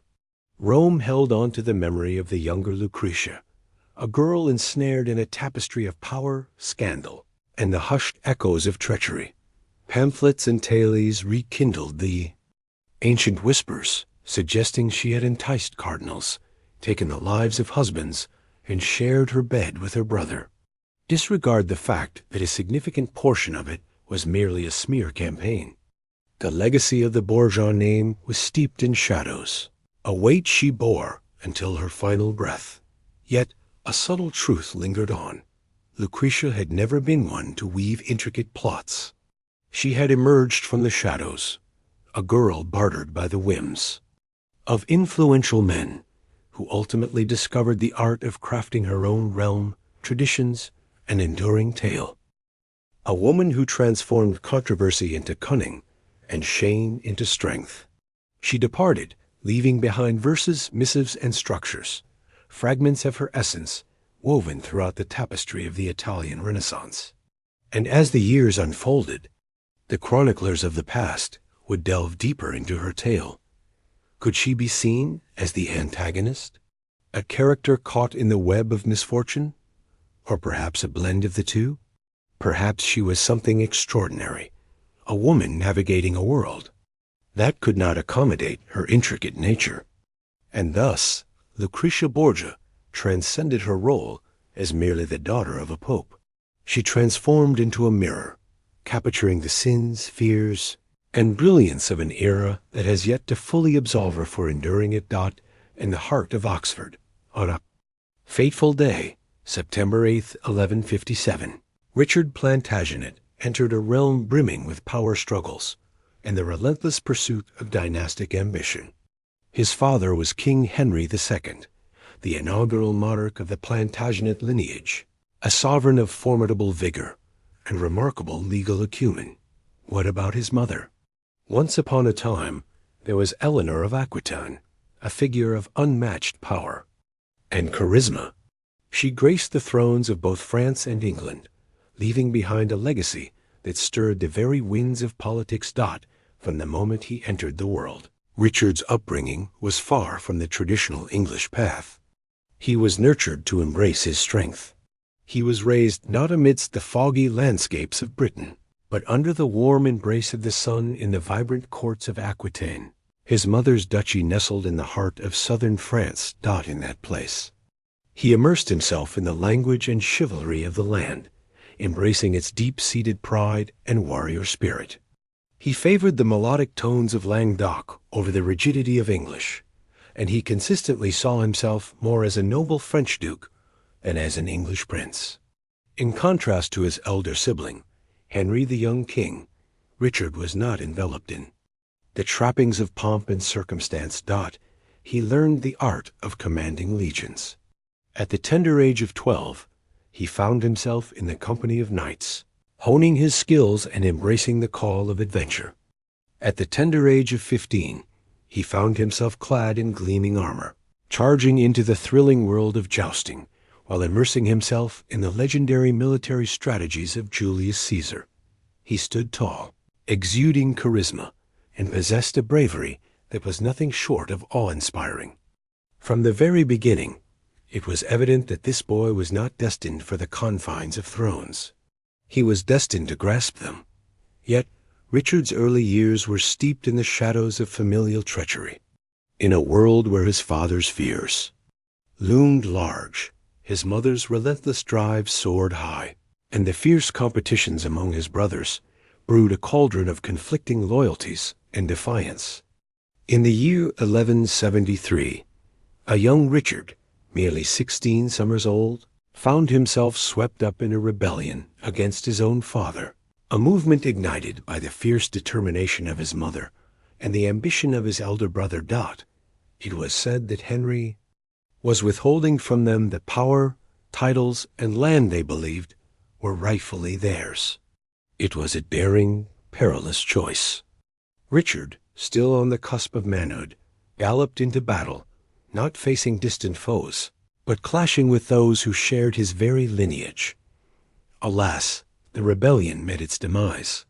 Eleanor found herself behind bars, her freedom stripped away. Richard found himself on his knees before his father, pleading for forgiveness. Yet Henry perceived a spark within him. Flame, boldness, mastery. He extended his forgiveness, yet remained ever watchful. As Richard stepped into adulthood, he had already experienced the bittersweet dance of rebellion and the gentle embrace of redemption. He had come to understand that the path to a throne was fraught with conflict and strife. They were forged through sacrifice, cunning, and trepidation, and Richard was only beginning his journey. In the aftermath of the ill-fated uprising against his father, Richard found himself bestowed with the governance of Aquitaine, the cherished duchy of his mother's lineage. Yet Aquitaine held no allure.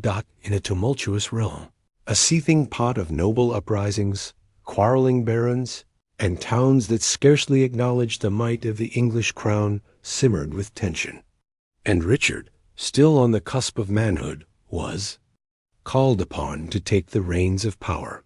What he chose to do was seize it. In the years spanning from 1173 to 1189, Richard underwent a remarkable transformation, evolving from a defiant prince into a seasoned warlord, forged in the fires of conflict.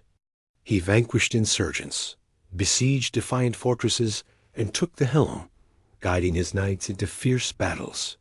He showed no mercy. Towns that dared to resist him were reduced to ashes. Fortresses fell to ruin. Those who had the audacity to challenge the status quo faced exile, or met their end by the sword. He governed Aquitaine not through allure, but with an iron fist. In this very place, he acquired his famed title, Coeur de Lion, the Lionheart. His bravery shone through unmistakably. He led every charge with unwavering courage, engaged in fierce hand-to-hand combat, and whispers of his unmatched strength echoed throughout his court. His fierce prowess in battle became the stuff of legends, yet equally renowned were his fiery temper and overwhelming vanity. Richard held on to grievances, ruling not with fairness, but with the iron fist of a formidable conqueror. During these years, the bond with his family grew increasingly strained. In a tale of rivalry and ambition, he and his brothers, Geoffrey and John, were locked in a relentless struggle for their father's favor and the lands that lay before them.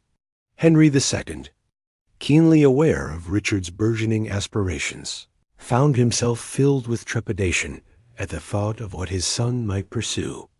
On the brink of chaos, the specter of a new civil war loomed, threatening to ignite more than once. In the year of our Lord 1183, destiny wove a tale of unexpected twists.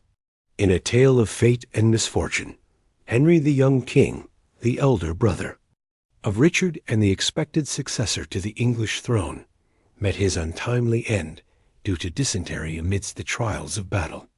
In an unexpected twist, Richard found himself standing at the forefront of the line. Yet, Henry II harbored doubts about him and sought to compel him to relinquish Aquitaine to his youngest brother, John. Richard turned away, his resolve unyielding. The air crackled with tension once more. In the year 1187, Eleanor, held captive, found herself momentarily freed to act as a mediator. Yet the ultimate fracture occurred in the year 1189, when Richard committed an act that defied all expectations. He forged an alliance with King Philip II of France, the very foe of his father. United, they launched an assault on Henry's lands in France. The weary king, frail and worn, felt the weight of betrayal from his beloved son, leaving him utterly shattered.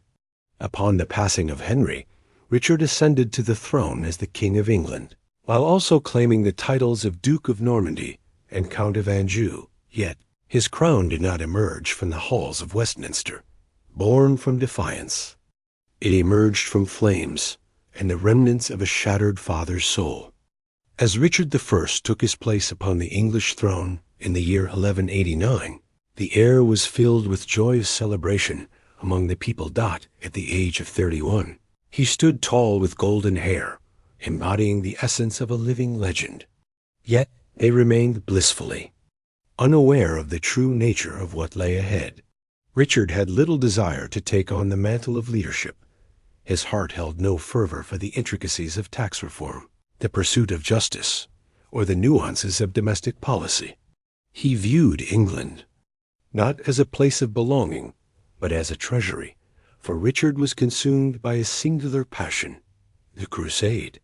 Years prior, he had made a solemn promise to take the cross, his heart ignited by the captivating tales of Jerusalem's fall and the rising legend of Saladin, a formidable Muslim leader who had triumphantly reclaimed the sacred city. For Richard, this was more than mere conflict. It was his sacred calling, an opportunity to demonstrate his worth, not merely as a ruler, but as a divine fighter, the anointed champion of the Almighty. Thus he parted with all that was not firmly secured. He emptied the coffers of the kingdom. He levied heavy taxes. He peddled titles, lands, and offices, brazenly proclaiming that he would even part with London itself if a buyer could be found. He went so far as to ransom prisoners and grant pardons to criminals in exchange for coin. All the riches were poured into vessels, fortifications, and hired swords.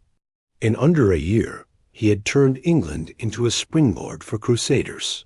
Yet the land itself remained in the shadows.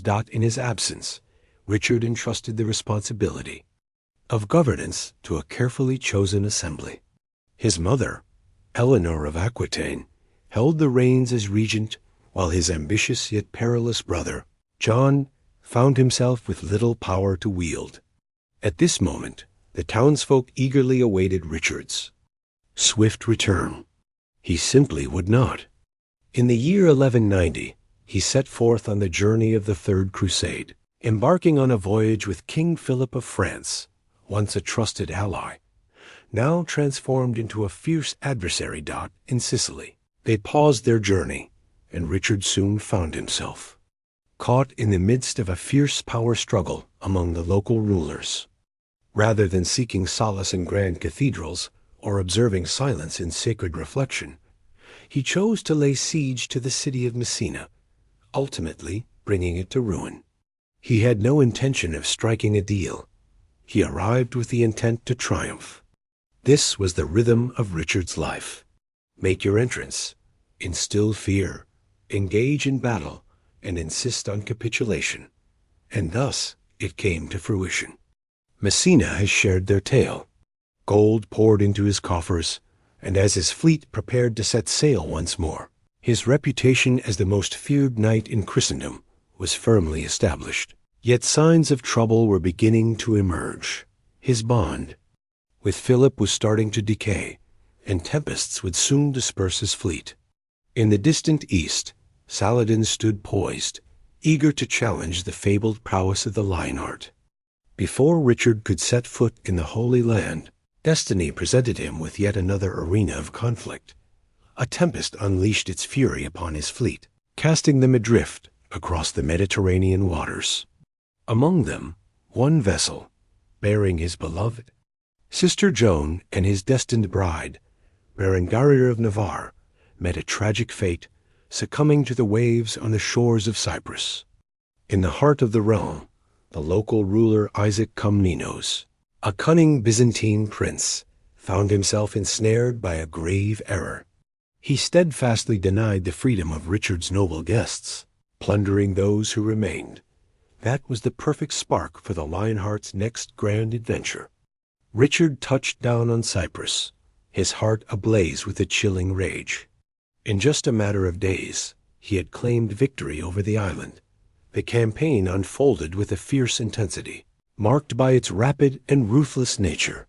Strongholds fell. Isaac found himself in captivity, famously ensnared in chains of silver, for Richard had vowed to refrain from iron. The unexpected triumph left all in awe. Before the Crusader king set foot in the Holy Land, he had already claimed an island as part of his realm. In the midst of the turmoil, Richard took a surprising turn of events. He embarked on a journey of love and commitment in the year of our Lord 1191. On the 12th day of May, Richard united in holy matrimony with Berengaria of Navarre in the enchanting town of Limassol, Cyprus. The wedding unfolded like a grand tale, the church adorned in flowing silk, as nobles and knights stood as witnesses to this enchanting union.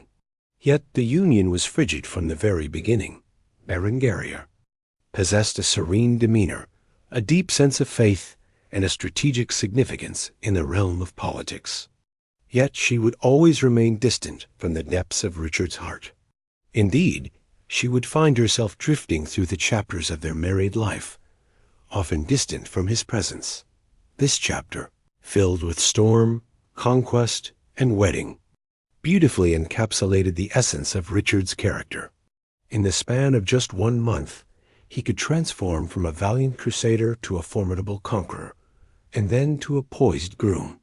Forever daring, forever dramatic, forever craving adventure.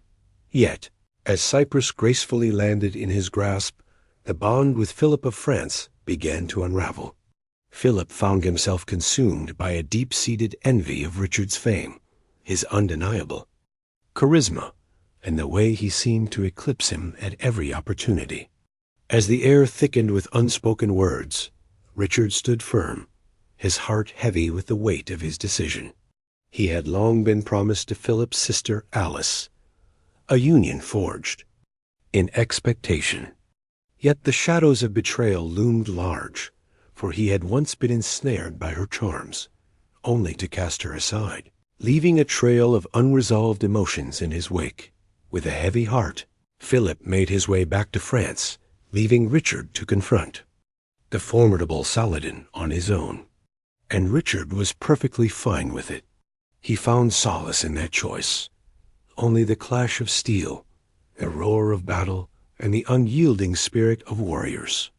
With Cyprus now under his command, and his bride by his side, Richard set his sights on the distant shores of the Levant, ready to embark on the next chapter of his grand adventure. With the arrival of the Lionheart in the Holy Land, the stage was set for an epic conflict to unfold. When Richard set foot in the Holy Land in June 1191, the siege of Acre had already unfolded over the course of nearly 2 long years. Amidst the tumult of battle, the valiant defenders of the coastal city stood resolute, encircled by the relentless Crusader forces. The grand quest had come to a standstill, spirits were waning, and illness lurked in the shadows of the encampments. Figure was required to shatter the impasse that held them captive. And Richard wove his tale with skill. In the face of scurvy and fever, he seized the reins of command without hesitation. With towering siege engines, skilled crossbowmen, and an awe-inspiring discipline, he unleashed a series of unyielding assaults. In the span of a mere month, Acre succumbed. The valiant Muslim defenders laid down their arms, and the ancient gates of the city groaned as they swung wide. Yet the true tale of intrigue unfolded following the capitulation. Richard, with a commanding presence, called for an immense ransom from Saladin, a staggering 200,000 gold dinars, the liberation of Christian captives, and the restoration of the True Cross, a revered relic lost during the fateful Battle of Hattin. Saladin paused, caught in a moment of contemplation. He hesitated, and the negotiations lingered on. In a moment of unbridled frustration, Richard's patience shattered. On the fateful day of August 20th, 1191, a grim command was issued, leading to the execution of 2,700 Muslim prisoners, a tragic fate that befell not only men, but also women and children. They were led beyond the city walls, where their fate awaited them under the watchful eyes of Saladin's army. A grim spectacle unfolding in the open air. The message was clear and resonant. Richard was not one to be trifled with. He thrived in the realm of bold moves, shunning the subtleties of negotiation. The tragic event reverberated throughout the Holy Land, leaving a profound impact on all who heard of it. The Crusaders stood in disbelief. Saladin, a figure of noble character, felt a surge of anger. Yet he chose not to respond with equal ferocity. He persisted in showing mercy to the captured Christians, perhaps to highlight the stark difference. With the ruthless Lionheart, the chilling events at Acre cast a long shadow over the entirety of Richard's campaign. He embodied the essence of both valor and dread. To the valiant knights of Christendom, he stood as the very essence of chivalric ideals, bold in battle, steadfast in faith, and resolute in purpose. To Muslims, he was a monster cloaked in the guise of a man. In the shadows of his past, Richard's brilliance on the battlefield shone through, a testament to his undeniable military prowess. Following the events at Acre, he set about revitalizing the Crusader forces, mending their shattered spirits, and commenced a march southward toward Jaffa, with the bold intention of casting a shadow over Jerusalem itself. Yet Jerusalem transcended its role as a mere military objective. It stood as a powerful emblem. As Richard triumphed in the skirmishes that unfolded on the battlefield, a more profound struggle loomed in the shadows, one defined by the vastness of distance, the fragility of loyalty, and the relentless passage of time. Meanwhile, in the distant lands of England and France, his adversaries were stirring, preparing to make their move. As he lingered in the east, the weight of his crown grew ever more precarious. Yet Richard remained unfazed.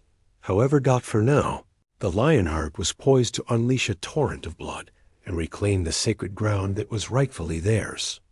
Acre left in the distance, and the path to Jerusalem lay bare before him. Richard's crusade appeared destined for triumph. Triumphs came in rapid succession.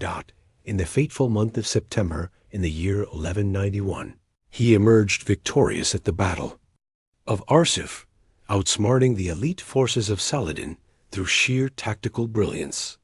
In a moment when many would have faltered beneath the harsh desert skies, Richard stood resolute, deftly adapting to the ambush, flanking his foes, and launching a countercharge with a precision that sent shivers down the spines of his adversaries. His mastery on the battlefield seemed to transcend the ordinary. He evoked a complex tapestry of emotions, loyalty, fear, and awe woven together in perfect balance. As winter descended, the Crusader army found themselves gazing upon the distant silhouette of Jerusalem. And yet, Richard found himself pausing, caught in a moment of uncertainty. Seizing Jerusalem involved more than mere military might. It required a keen understanding of logistics, the intricacies of supply lines, and the whims of the weather. The rainy season transformed the roads into flowing rivers of mud, rendering the siege engines utterly ineffective. Even more troubling, Saladin's army loomed at every turn, poised to capitalize on any misstep. Yet, the true source of Richard's uncertainty lay beneath the surface. He understood that even if he captured the city, it would slip through his fingers like sand. In a land divided, the Crusader states stood as a patchwork of discord, their allies wavering like shadows in the twilight. Richard, ever the strategist, had no desire to linger in the Holy Land for eternity. Without additional support, Jerusalem would inevitably slip back into the control of Muslim forces upon his departure. For a man driven by the pursuit of eternal fame, a momentary victory simply wouldn't suffice. In the early days of 1192, Richard made the decision to turn back. It was a choice that left his men in disbelief. For years, they had marched, their journey marked by oceans of blood, drawing ever closer to the Sacred Heart of Christendom, only to find themselves retreating at the final moment. Richard framed it as a clever maneuver. Whispers floated through the air, speaking of a moment steeped in humility. Regardless of the outcome, Jerusalem would continue to be held by the Muslims. Yet, the tale was far from finished. In the summer of 1192, Richard embarked on a bold mission to reclaim Jaffa, launching a daring assault that would etch his name in history. With unwavering resolve, he took the lead in a last-minute counterattack, a heroic effort that ultimately saved the city from the brink of despair. Saladin, it is said, was struck by his bravery, referring to him as a man of iron. Yet, both leaders found themselves weary from the weight of their burdens.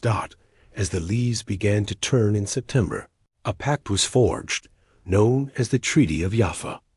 Jerusalem would remain in the hands of Saladin, yet Christian pilgrims would be granted the freedom to visit at will. The Crusader states would hold on to a slender ribbon of coastline. It was neither a triumph nor a loss, existing in a space of uncertainty. Though Richard did not succeed in reclaiming the Holy City, he managed to maintain the enduring influence of Christianity in the region. Yet, as he set his course for home, an unforeseen adversary loomed ahead, not Saladin, but the very heart of Europe. As Richard valiantly battled for the glory of Christendom, unbeknownst to him, his own brother was waging a different war, one that sought the power of the crown. Richard the Lionheart's journey from the Holy Land took unexpected turns, leading him far from the path home. In truth, he hardly found his way back home at all. In the twilight of 1192, he embarked on the arduous journey homeward to England. Yet the tempest, affliction, and adversaries in power transformed that expedition into a harrowing tale. As Richard navigated the shimmering waters of the Adriatic Sea, fate compelled him to make landfall. He embarked on a journey through Central Europe, cloaked in the guise of a modest pilgrim, seeking to blend into the tapestry of the land. Alas, it was not meant to be. Near Vienna, agents of Duke Leopold of Austria spotted him. This was the same Duke whom Richard had brought low during the Crusade, stripping his banner from the walls of Acre in a moment of triumph. With a heart full of lingering resentment, Leopold seized the king and delivered him into the hands of Emperor Henry VI of the Holy Roman Empire. Richard, the valiant warrior king of England, the fierce lion of the Crusades, found himself ensnared within the chilling confines of a German dungeon. A wave of disbelief swept across Europe.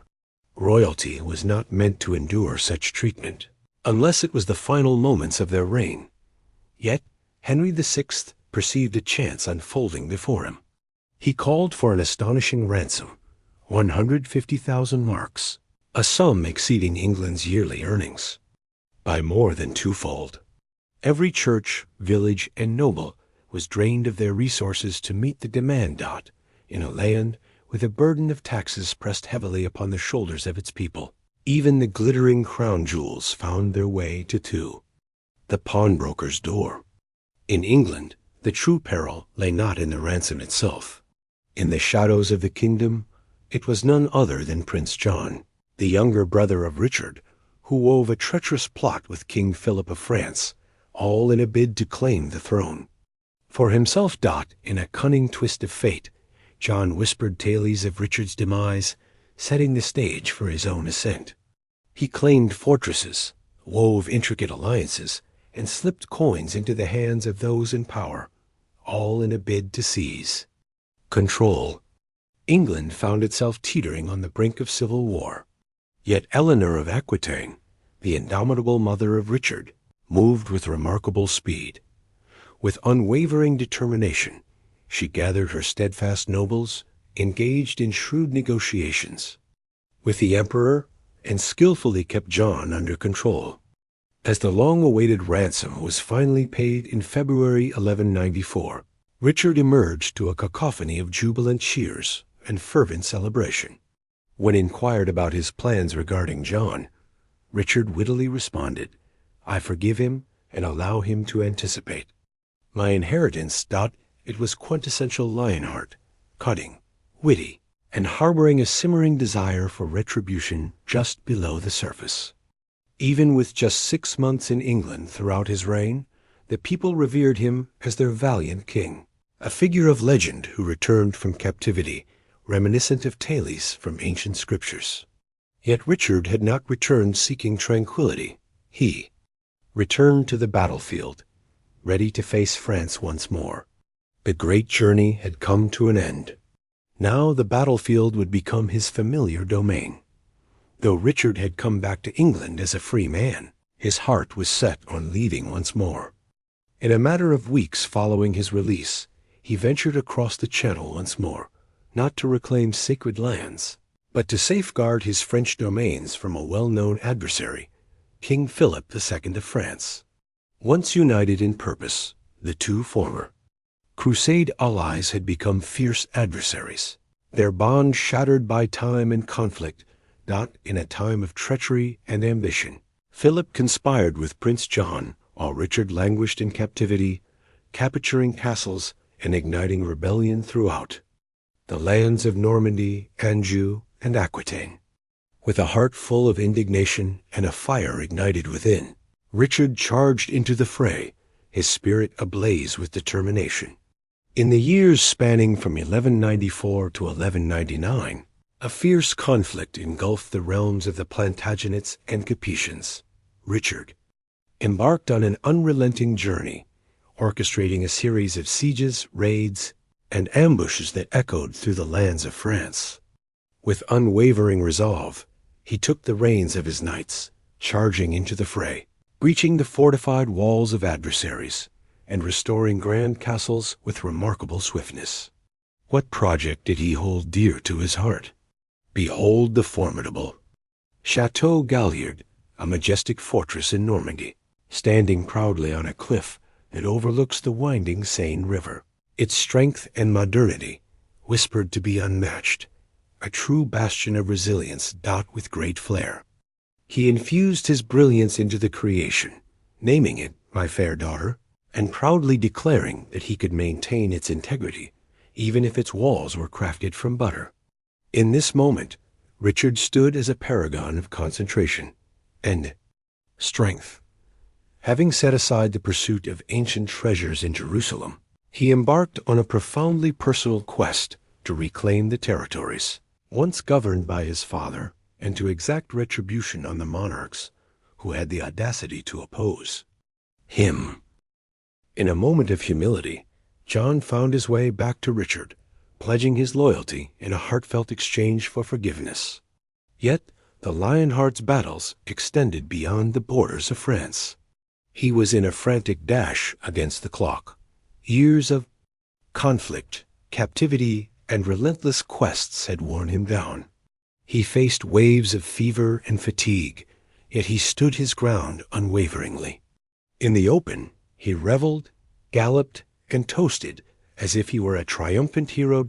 In the quiet moments, he felt the weight of his own decline, a truth he could no longer ignore. Yet the conflict continued its relentless march. In the early days of 1199, amidst the clamor of a siege at the unassuming rebel stronghold of Chalais-Chabrol in central France, a fortress of scant significance, Richard, ever the daring figure, lifted his helmet and rode forth on horseback to scrutinize the defenses.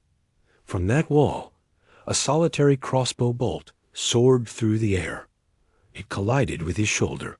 What appeared to be a mere scratch soon revealed its true nature as days passed and the shadow of infection began to loom. Richard felt the heat of fever envelop him, and his skin darkened ominously. The Lionheart emerged victorious from crusades, endured captivity, and triumphed in countless battles. Yet this injury, dealt by an unknown lad safeguarding an ancient fortress, would mark his final chapter. As the infection coursed through his veins, Richard the Lionheart found himself in the dimly lit chapel of Chalais-Chabrol, where his fate hung in the balance. At the age of 41, he stood as a warrior in the height of his strength. Yet it was not a formidable army or a fabled adversary that felled him. Instead, it was a solitary crossbow bolt, loosed by a young boy safeguarding a seemingly insignificant fortress that sealed his fate. Oh, the irony was palpable. After enduring countless sieges, crusades, and the confines of imperial prisons, Richard's reign came to a close due to a seemingly insignificant rebellion in a forgotten corner of France. It was the ideal conclusion for a monarch whose existence had consistently challenged the very fabric of reason and structure. With the shadow of death looming, Richard steeled himself for the inevitable. He called upon his mother, Eleanor of Aquitaine, now in her 70s, to join him at his side. In one of their last exchanges, she grasped his hand, a mother soothing her son, once strong as steel, now slowly dissolving into the ether. In a moment of reconciliation, he embraced his brother John, bestowing upon him the title of Era, decision that would cast a long shadow over England in the years to come. And what of the boy who pulled the trigger? Richard commanded that he be granted mercy and bestowed with a reward. Yet following his demise, his mercenaries rebelled against the command and skinned the boy alive, a savage conclusion to a reign steeped in blood. On the fateful day of April 6th, in the year of our Lord 1199, the great King Richard drew his last breath. In death, his form lay fragmented, just as it had been throughout his existence. In the tapestry of his life, his heart found its home in Rouen, his intellect took root in Poitiers, while his mortal remains were interred at Fontevraud Abbey, resting alongside his father, Henry II, a figure he had once defied and ultimately surpassed. Even in death, he lingered between the shattered realms of a fading empire. In the brief span of a decade, Richard's rule unfolded, yet he had graced England with his presence for less than half a year. His command of English was limited. He imposed burdensome taxes, and as a result, The kingdom found itself ensnared in a web of debt. And so, in the wake of it all, he was swiftly etched into the annals of history as a hero. What is the reason behind this? For Richard was the very essence of what it meant to be a king in the medieval realm. In the face of adversity, one must embody courage, honor, resilience, and an unwavering determination. His tale expanded, embellished by scribes and bards, depicting him not as he truly was, but as the world required him to be. In the ages that came after, his resting place transformed into a realm of legend, and his name echoed as a symbol of bravery. Richard the Lionheart was far from a saint, yet he met his end as he had lived sword in hand, heart ablaze, ever charging into the fray. Once upon a time, there was a solitary woman. On a sweltering July morning in the year 1518, within the lively medieval city of Strasbourg, a woman by the name of Frau Trophy emerged onto the street and commenced to dance, neither to the rhythm of music nor amidst the vibrant energy of a festival. She was neither intoxicated nor in a festive mood. She began to sway. With a steady, unwavering grace, her expression neutral, her lips sealed in silence. Onlookers described a scene of turmoil as she appeared visibly agitated, her arms threshing wildly, beads of sweat cascading down her face, her shoes striking the ground with a sharp rhythm as she twirled and convulsed with an eerie vigor. The onlookers exchanged puzzled glances, their brows furrowed in bewilderment. A few chuckled uneasily, thinking it was all in jest, yet the tale continued to unfold. She twirled and swayed for hours, lost in the rhythm, continuing her enchanting performance through the night and into the dawn of a new day. She was unstoppable, her husband implored. With keen eyes, the clerics observed. Physicians pondered in confusion. Yet she pressed on, her gaze fierce, her form quaking, her saws raw and aching. In a moment of sheer fatigue, she fell to the ground, yet the fire within her ignited once more, compelling her to rise and continue her dance. As the third day dawned, a gathering began to form, not of mere onlookers, but of kindred spirits, as if a shared spark had ignited within the heart of the town. In the span of just a week, a multitude had gathered around her, individuals of all ages, whirling, soaring, and quivering, caught in a wild dance of spontaneity. The square in Strasbourg transformed from a bustling marketplace into a chaotic dance floor of fear.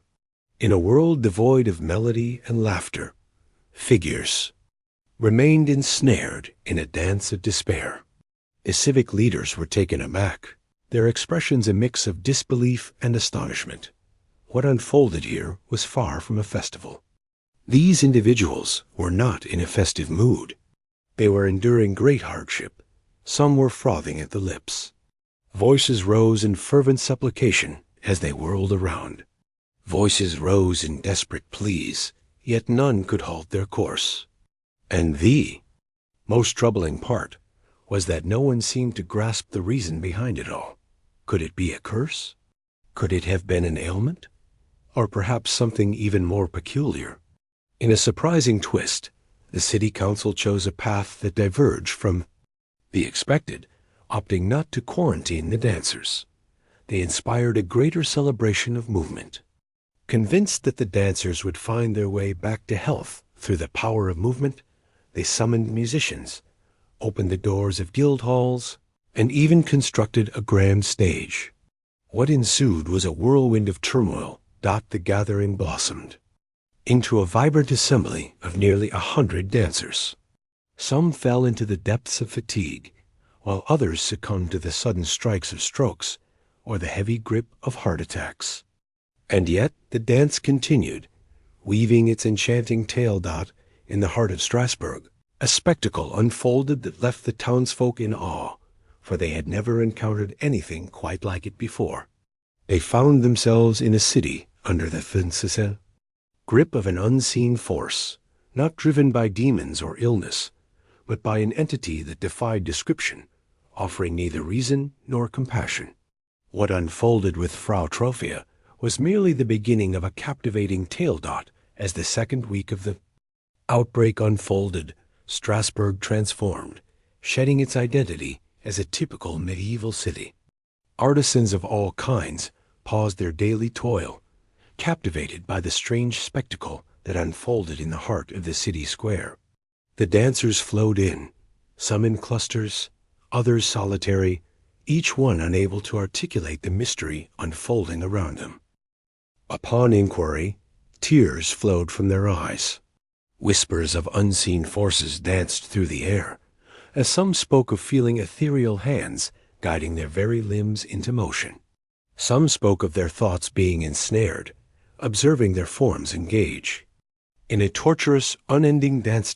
At this point, the local authorities found themselves in a state of turmoil. A throng of more than 100 souls found themselves caught in the whirlwind of chaos.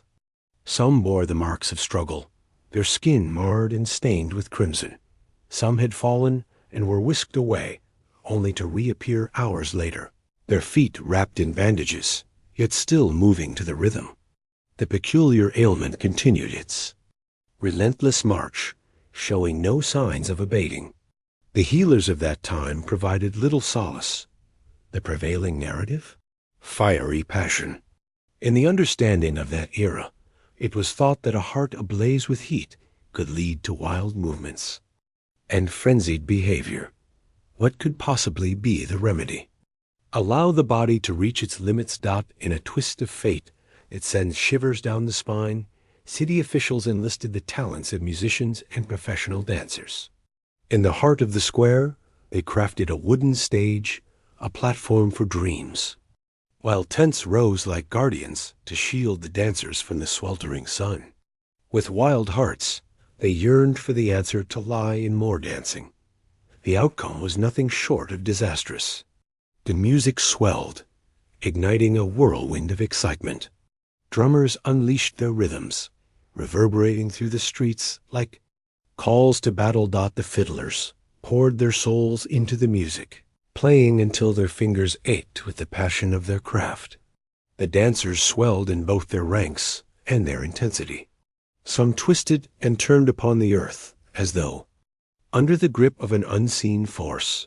Some sprang forth with such ferocity that they twisted their joints, or collided with the walls around them. As the third week unfolded, the grim reality set in lives were being lost. Legends tell of heart attacks, strokes, exhaustion, and even souls departing mid-spin, only to be overlooked by the relentless tide of the crowd. In the absence of a fee, mass grave, devoid of any ritual to honor the fallen, there lingered only an unending symphony of music, a torrent of sweat, and the weight of relentless suffering. Amidst the chilling events, the city's leaders exchanged hushed words about otherworldly influences. Whispers filled the air, as some held the belief that the dancers bore a curse from Saint Vitus, the revered guardian of epilepsy and madness. Whispers of dark forces swirled through the air, as some believed that a malevolent spirit had taken hold, while others feared it was a reckoning from the heavens for a hidden transgression lurking in the shadows of Strasbourg. Yet a single truth emerged. She had transformed from a mere figure in the crowd into someone significant, her presence now woven into the fabric of the tale, unfolding before us. In the midst of turmoil, a crisis unfolded, unprecedented and seemingly endless. And so the people danced on, their spirits unyielding. As the dancers whirled themselves into the depths of oblivion, the answers of the world fell short. The stage, the music, the dance-it-out approach had only stoked the fire within. In the midst of chaos, the inhabitants of Strasbourg sought refuge in the one remaining institution capable of unraveling the enigma that surrounded them. The place of worship. As August 1518 unfolded, a month into the grip of the plague, the local clergy proclaimed this unsettling phenomenon to be a spiritual affliction. The once cherished medical theories of hot blood were laid to rest. What they now confronted, they proclaimed, was not an ailment of the flesh, but a malady of the spirit. What's the dominant narrative? The dancers found themselves ensnared by the haunting grip of St. Vitus' curse. In the days of yore, it was said that St. Vitus, a martyr from the 4th century, possessed the extraordinary ability to bring forth uncontrollable movement as a punishment for those who strayed into sin, those who provoked his wrath, whether through pride, irreverence, or hidden transgressions, could find themselves seized by convulsions, trembling, and violent, rhythmic spasms. The concept had been around for some time. In the annals of history, whispers of dancing plagues have echoed from towns like Aachen and Metz, yet none have unfolded with such magnitude or instilled such dread. In a bold move, the Church proposed a path of pilgrimage and penance, the cities. Clergy decreed the removal of the dancers from Strasbourg. Many souls were gently conveyed, teetering on the edge of consciousness, to the revered shrine of St. Vitus in the nearby town of Saverne, cradled in carts or draped over the backs of weary pack animals. Upon arrival, the troubled souls were adorned in crimson shoes, each bearing a sacred cross upon the sole. They were guided in sacred circles around the shrine, enveloped in prayers, anointed with holy water, and invited to lay their offerings before the revered relics of the saints. A handful have been said to have found their way back to safety. Some fell to the ground, unable to continue, and had to be abandoned. In the heart of Strasbourg, the Church proclaimed a grand initiative for a citywide spiritual renewal. In a time when the stakes were high and the air thick with tension, the act of gambling was cast aside, deemed too dangerous for the souls of the faithful. Blasphemy was met with swift retribution, a fine imposed as a reminder of the sacred. The melodies of secular tunes were silenced, their rhythms deemed unholy, while the joyous sway of public dancing was outlawed, leaving only the solemnity of the streets. From the lofty pulpits, sermons rang out like thunder, echoing warnings of divine wrath that loomed over the land. People were called upon to reveal their wrongdoings, engage in acts of kindness, and turn away from temptation. The city transformed into a realm of silence and trepidation, as though it sought to cloak the clamor and chaos that had engulfed it. And gradually, as if guided by an unseen hand, the dancing started to fade away. There was no proclamation of closure. As the days passed, the vibrant waltz faded into memory, leaving behind an ever-dwindling circle of dancers, until silence gently reclaimed the square. And then, as abruptly as it had started, the streets of Strasbourg fell silent once more. Yet the inquiries were merely starting to unfold. As the final notes faded and the last twirls came to an end, Strasbourg held its breath, caught in the lingering magic of the moment. It paused in silence, for the mystery of the moment lingered, leaving all in wonder at what had just unfolded. There was no army to conquer, no cataclysm to fear, no foe to confront. And yet, in a strange twist of fate, hundreds found themselves caught in a frenzied dance, some twirling until their very hearts could bear no more. The city slipped back into its familiar rhythms, yet the echoes of that summer lingered in the hearts of all who had lived it. As the years flowed by, the murmurs lingered on. What if it came back? What if the curse lay in slumber, not vanished? Centuries later, scholars and analysts delved into the archives, and a compelling theory surfaced that appeared to resonate with the chaos. Mass psychogenic illness, often referred to as mass hysteria, unfolds like a captivating tale of collective experience. In moments of intense psychological strain, a collective of individuals may find themselves swept away by an unseen force, displaying symptoms that arise not from any tangible ailment, but from the depths of their shared experience. In contemporary language, it's the intellect surpassing the physical form, echoed throughout a whole society. Imagine the eerie occurrences of fainting spells echoing through the halls of school dormitories, or the unsettling whispers of phantom illnesses weaving their way through a confined workplace. Ah, but what of medieval Strasbourg? It might have unfolded as a macabre ballet, a waltz with mortality. Understanding the dynamics of 1518 reveals a fascinating narrative, one that unfolds like a tightly sealed vessel under immense pressure. In a land besieged by the relentless grip of famine, the shadows of plague loomed large, and the echoes of social unrest reverberated through the streets. In a land where hunger gnawed at the hearts of many, despair loomed large. A heartbreaking tale unfolded as countless children succumbed to the tragic consequences of a devastating crop failure. The tapestry of politics and faith was coming apart at the seams. As the winds of change began to stir, the specter of the Protestant Reformation cast a long shadow, and the dread of eternal damnation gripped the hearts of many like never before. With the weight of curses, the reverence for saints, and the looming shadow of divine punishment, one could sense a society on the brink of unraveling. As Frau Trophia took to the dance floor, onlookers might have perceived more than just a woman in motion. They saw a harbinger, and their thoughts, shaped by past wounds, instinctively mirrored her rhythm. Advocates of the hysteria theory draw parallels to comparable episodes.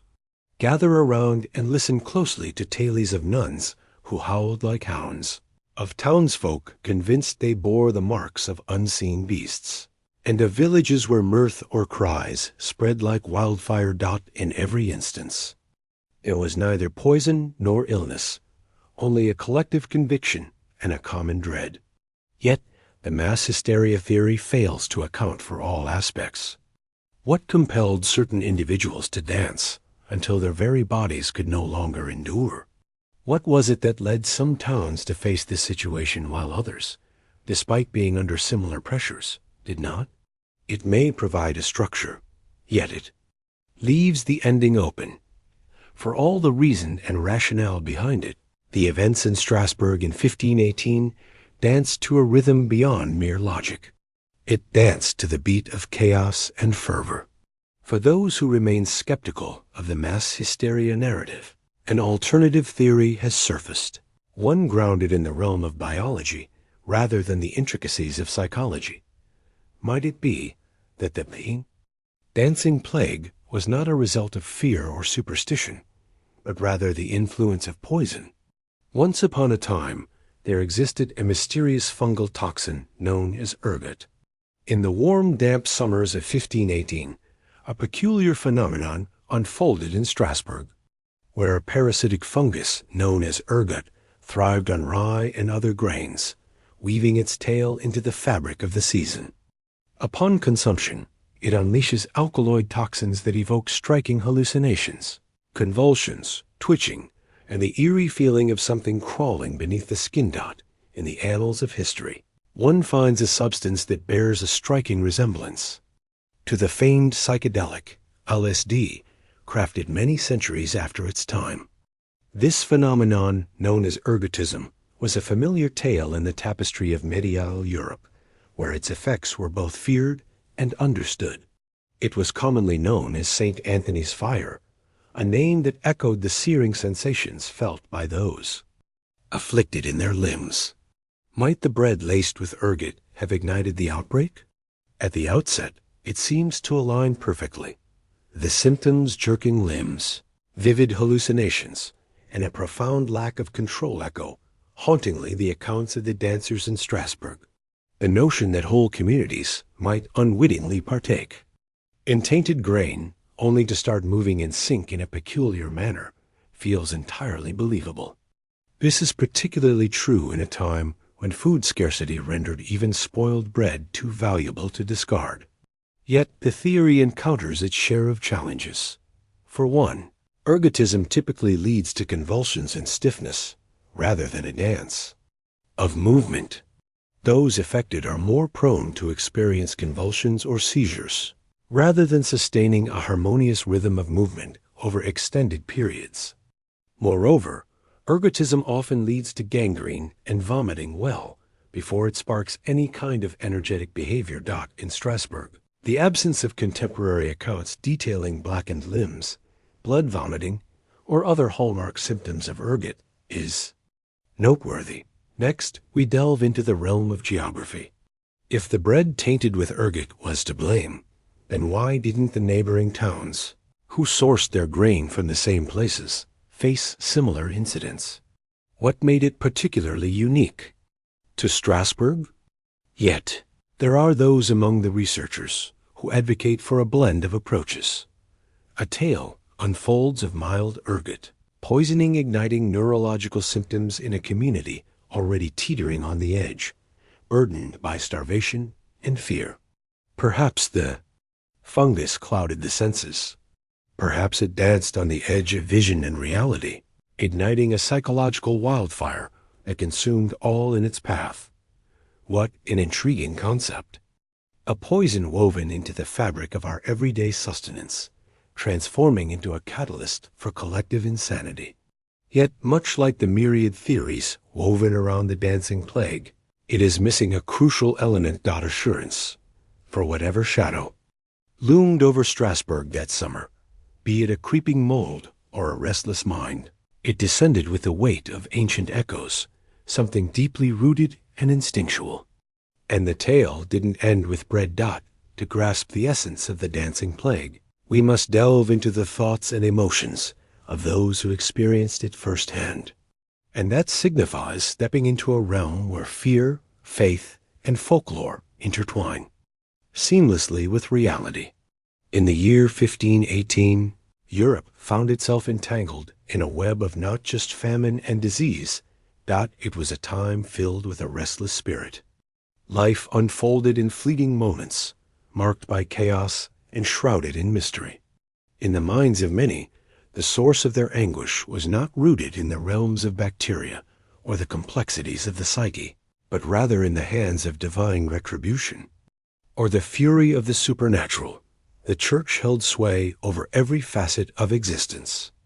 In times of need, the faithful turned their hearts to the saints, seeking their intercession for rain to nourish the earth, for fertility to bless their lives, for healing to mend their bodies, and above all, for the protection that would keep them safe from harm. Yet that unwavering commitment was shadowed by trepidation. If saints possessed the power to heal, they would equally wield the ability to curse. And none inspired more dread in this regard than Saint Vitus. He was the revered figure most linked to unbidden motions and spasms. Whispers of Saint Vitus's dance have echoed through the ages, recounting the stories of those who fell under his wrath, compelled to dance fervently until they could no longer stand. Legends spoke of his ability to seize the body, contorting it in agonizing spasms, leading the sinner through a harrowing descent into madness until they emerged either purified or lifeless. As Frau Trophia embarked on her peculiar display in the streets, the residents of Strasbourg turned not to science, but to the tales of saints and the rich tapestry of stories that filled their hearts and minds. And thus the tales wove there. Magic. In those days, whispers of a spiritual contagion floated through the air, captivating the minds of many. It was said that witnessing someone under a curse could unleash the curse upon oneself, a peculiar form of psychological contagion from the medieval era. When one individual suffers, the shadows of fear can loom large over the entire community, igniting a ripple effect that resonates deeply, particularly among those already vulnerable in spirit. Individuals may have found themselves moving, not due to a physical urge, but rather because their imaginations, steeped in tales and beliefs, led them to believe it was unfolding. A conviction so strong it could transcend the body's inherent boundaries. In this perspective, the dance transcended mere expression. It embodied the very essence of fear itself. Even the city's answer, a pilgrimage to St. Vitus's shrine, was deeply woven into this way of thinking. It was said that through the act of embodying ancient rituals, donning vibrant red shoes, and presenting coins, individuals could lift the weight of the curse that loomed over them. And in certain instances, it appeared to yield results. Yet, if faith holds the power to heal, it equally possesses the potential to inflict pain. In the year 1518, belief wove itself into the very fabric of existence, shaping the way every cough, shadow, and twitch was understood and interpreted. And when faith strays from logic, the world transforms. Strasbourg's dancing plague was but one chapter in a larger tale. It was undeniably the most notorious. Throughout the tapestry of medieval Europe, echoes of similar outbreaks have been woven into the chronicles of history. Long ago, in times that stretch back for decades, even centuries. Long before the year 1518, this phenomenon was already known by a name. They referred to it as the Dance of Madness. In the year 1374, a remarkable event unfolded in Aachen, a full century prior to the happenings in Strasbourg. In that vibrant moment, throngs of people joyfully twirled through the streets. For days on end, they cried out in terror, visions dancing before their eyes, insisting that their bodies moved against their will.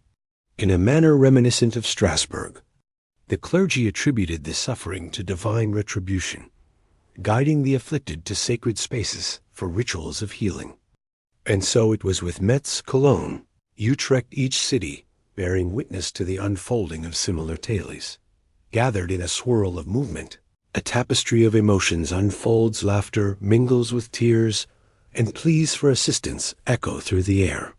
Some fell to the ground, weary and spent, while others writhed, frothing at the lips. The responses from those in power were consistently predictable. Offer your prayers fervently, guide them to the closest shrine, and hold on to the hope that they will find peace there.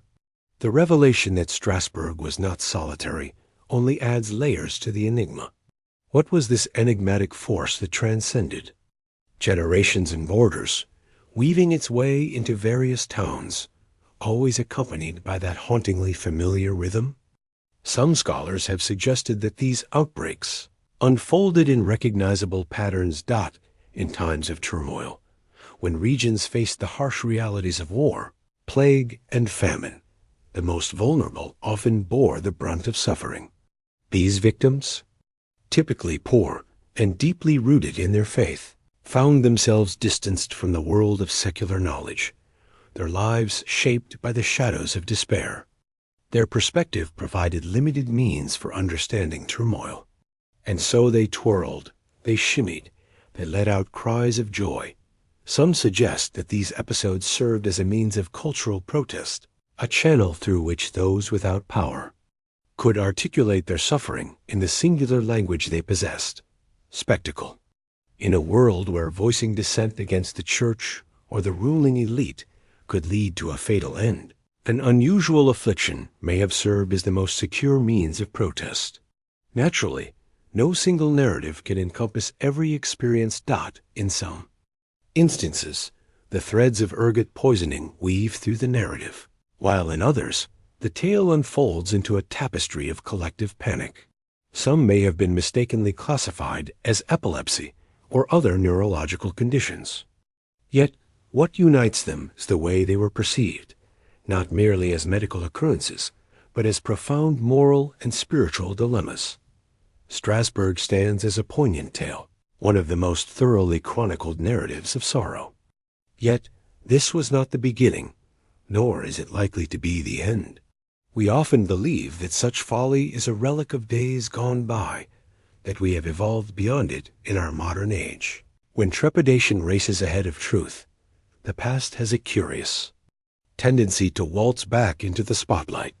The notion of countless souls twirling themselves into oblivion feels almost like a tale spun from the shadows of history, reminiscent of a haunting fable from a bygone era. Yet the reality is that the essence of the human mind remains remarkably consistent, despite our perceptions of change. And the question that lingers in the minds of modern historians and psychologists is haunting. Is it possible for it to unfold? Once more, whispers suggest that it may have already come to pass.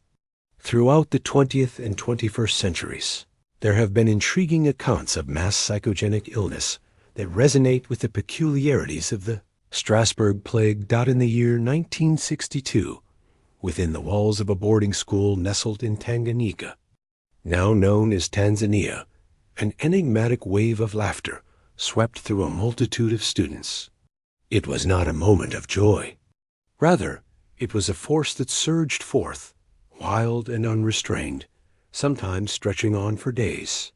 Once upon a time, the school found itself in a situation that led to its closure. In a world untouched by illness, untainted by toxins, the true affliction lay in the whispers of society itself, spreading like wildfire among the hearts and minds of the people. In the year 2006, a curious phenomenon unfolded within the halls of a high school in New York, where a group of girls began to experience tics, spasms, and unexpected verbal outbursts. Fear rippled through the crowd.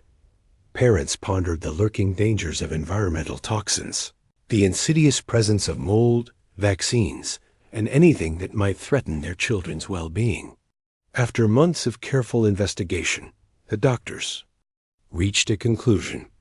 It was a case of mass psychogenic illness, likely ignited by stress, trauma, or perhaps the influence of social media. These contemporary afflictions may appear distinct from the wild dancers of Strasbourg, yet the underlying dynamics resonate with an unsettling familiarity, a whirlwind of pressure, a collective conviction, and the body responding in mysterious ways. What we uncover from Strasbourg transcends the delicate nature of medieval minds, revealing the vulnerability inherent in all minds. Humans are inherently attuned to the signals of fear.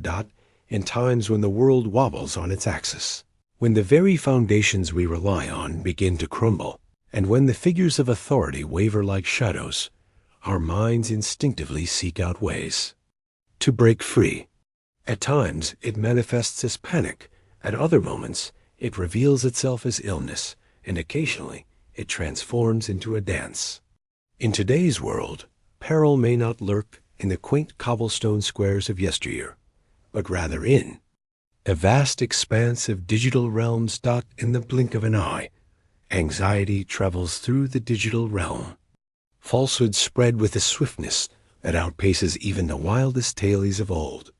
In the blink of an eye, a single viral video, a misleading assertion, and a fleeting moment of collective fear can ignite a frenzy, allowing the tendrils of contemporary hysteria to unfurl before anyone has a chance to intervene. Though the sight of villagers collapsing from dance in cathedral courtyards may be a thing of the past, the spirit of Strasbourg psychology remains vibrantly alive. It's merely a matter of anticipating the perfect setting, the ideal listeners, and that magical moment of inspiration. And when it arrives, the rhythm might echo with a unique twist, yet the madness will resonate with an eerily familiar essence. Centuries have drifted by, and still the cobblestones of Strasbourg resonate with the haunting echoes of the dancers. Desperate footsteps. The stages lie silent. The musicians have faded into the shadows, yet the questions linger, echoing in the stillness. What compelled them to dance? Was it the wild dance of a restless spirit, a fever coursing through the veins, or the vengeance of a long-lost holy figure? The dancing plague of 1518 weaves a tale that defies a singular narrative, lingering in the enigmatic realm where history intertwines with myth, and science dances with superstition. It was neither a battle, nor a scourge of vermin, nor the wrath of flames. It was an unsettling unraveling, a fracture in the very fabric of human command. A city observes as its inhabitants surrender control over their own bodies, not just once, but as a collective, choosing this path yet feeling utterly powerless. In the annals of history, one can find records, parish notes, city council decrees, and eyewitness accounts. Yet each of these is but a fragment, viewed through the lens of an era where saints and demons danced in the everyday lexicon. We may attempt to decipher them through the lens of contemporary reasoning, applying theories such as mass hysteria or spoiled bread. Yet in this endeavor, we run the risk of diminishing the peculiar reality of the events that unfolded. Perhaps the true terror lies not in the frantic movements of the dancers, but in their conviction of powerlessness, a haunting echo that may still linger within us today. Consider how anxiety ripples through society, how dread can quickly become contagious. In the midst of a bustling crowd, a single scream can ignite chaos. A solitary headline can send markets tumbling, and a carefully crafted delusion, when timed and positioned just right, can send an entire populace into a dizzying spiral. We remain exposed, not necessarily to St. Vitus, but to the hidden currents of faith, anxiety, and the spread of influence. Strasbourg transforms into more than a mere historical curiosity. It reflects deeper truths. As the summer of 1518 unfolded, the lively dance came to an unexpected halt. There was no grand finale, no last performer to signal the conclusion. Only a profound stillness. As the world resumed its rhythm, bakers returned to their ovens, churches welcomed the faithful once more, and markets thrived with activity. Yet an unmistakable shift lingered in the air, a subtle reminder that things had irrevocably changed. The square where they once danced remains, now hushed, as tourists wander through its stillness. Few are aware of the tailies woven beneath their feet, and even fewer grasp their essence. Yet, occasionally, a memory stirs, and for a fleeting moment, you can almost perceive it, the echo of footsteps, the whispers of the throng, the haunting notes of a violin serenading the void.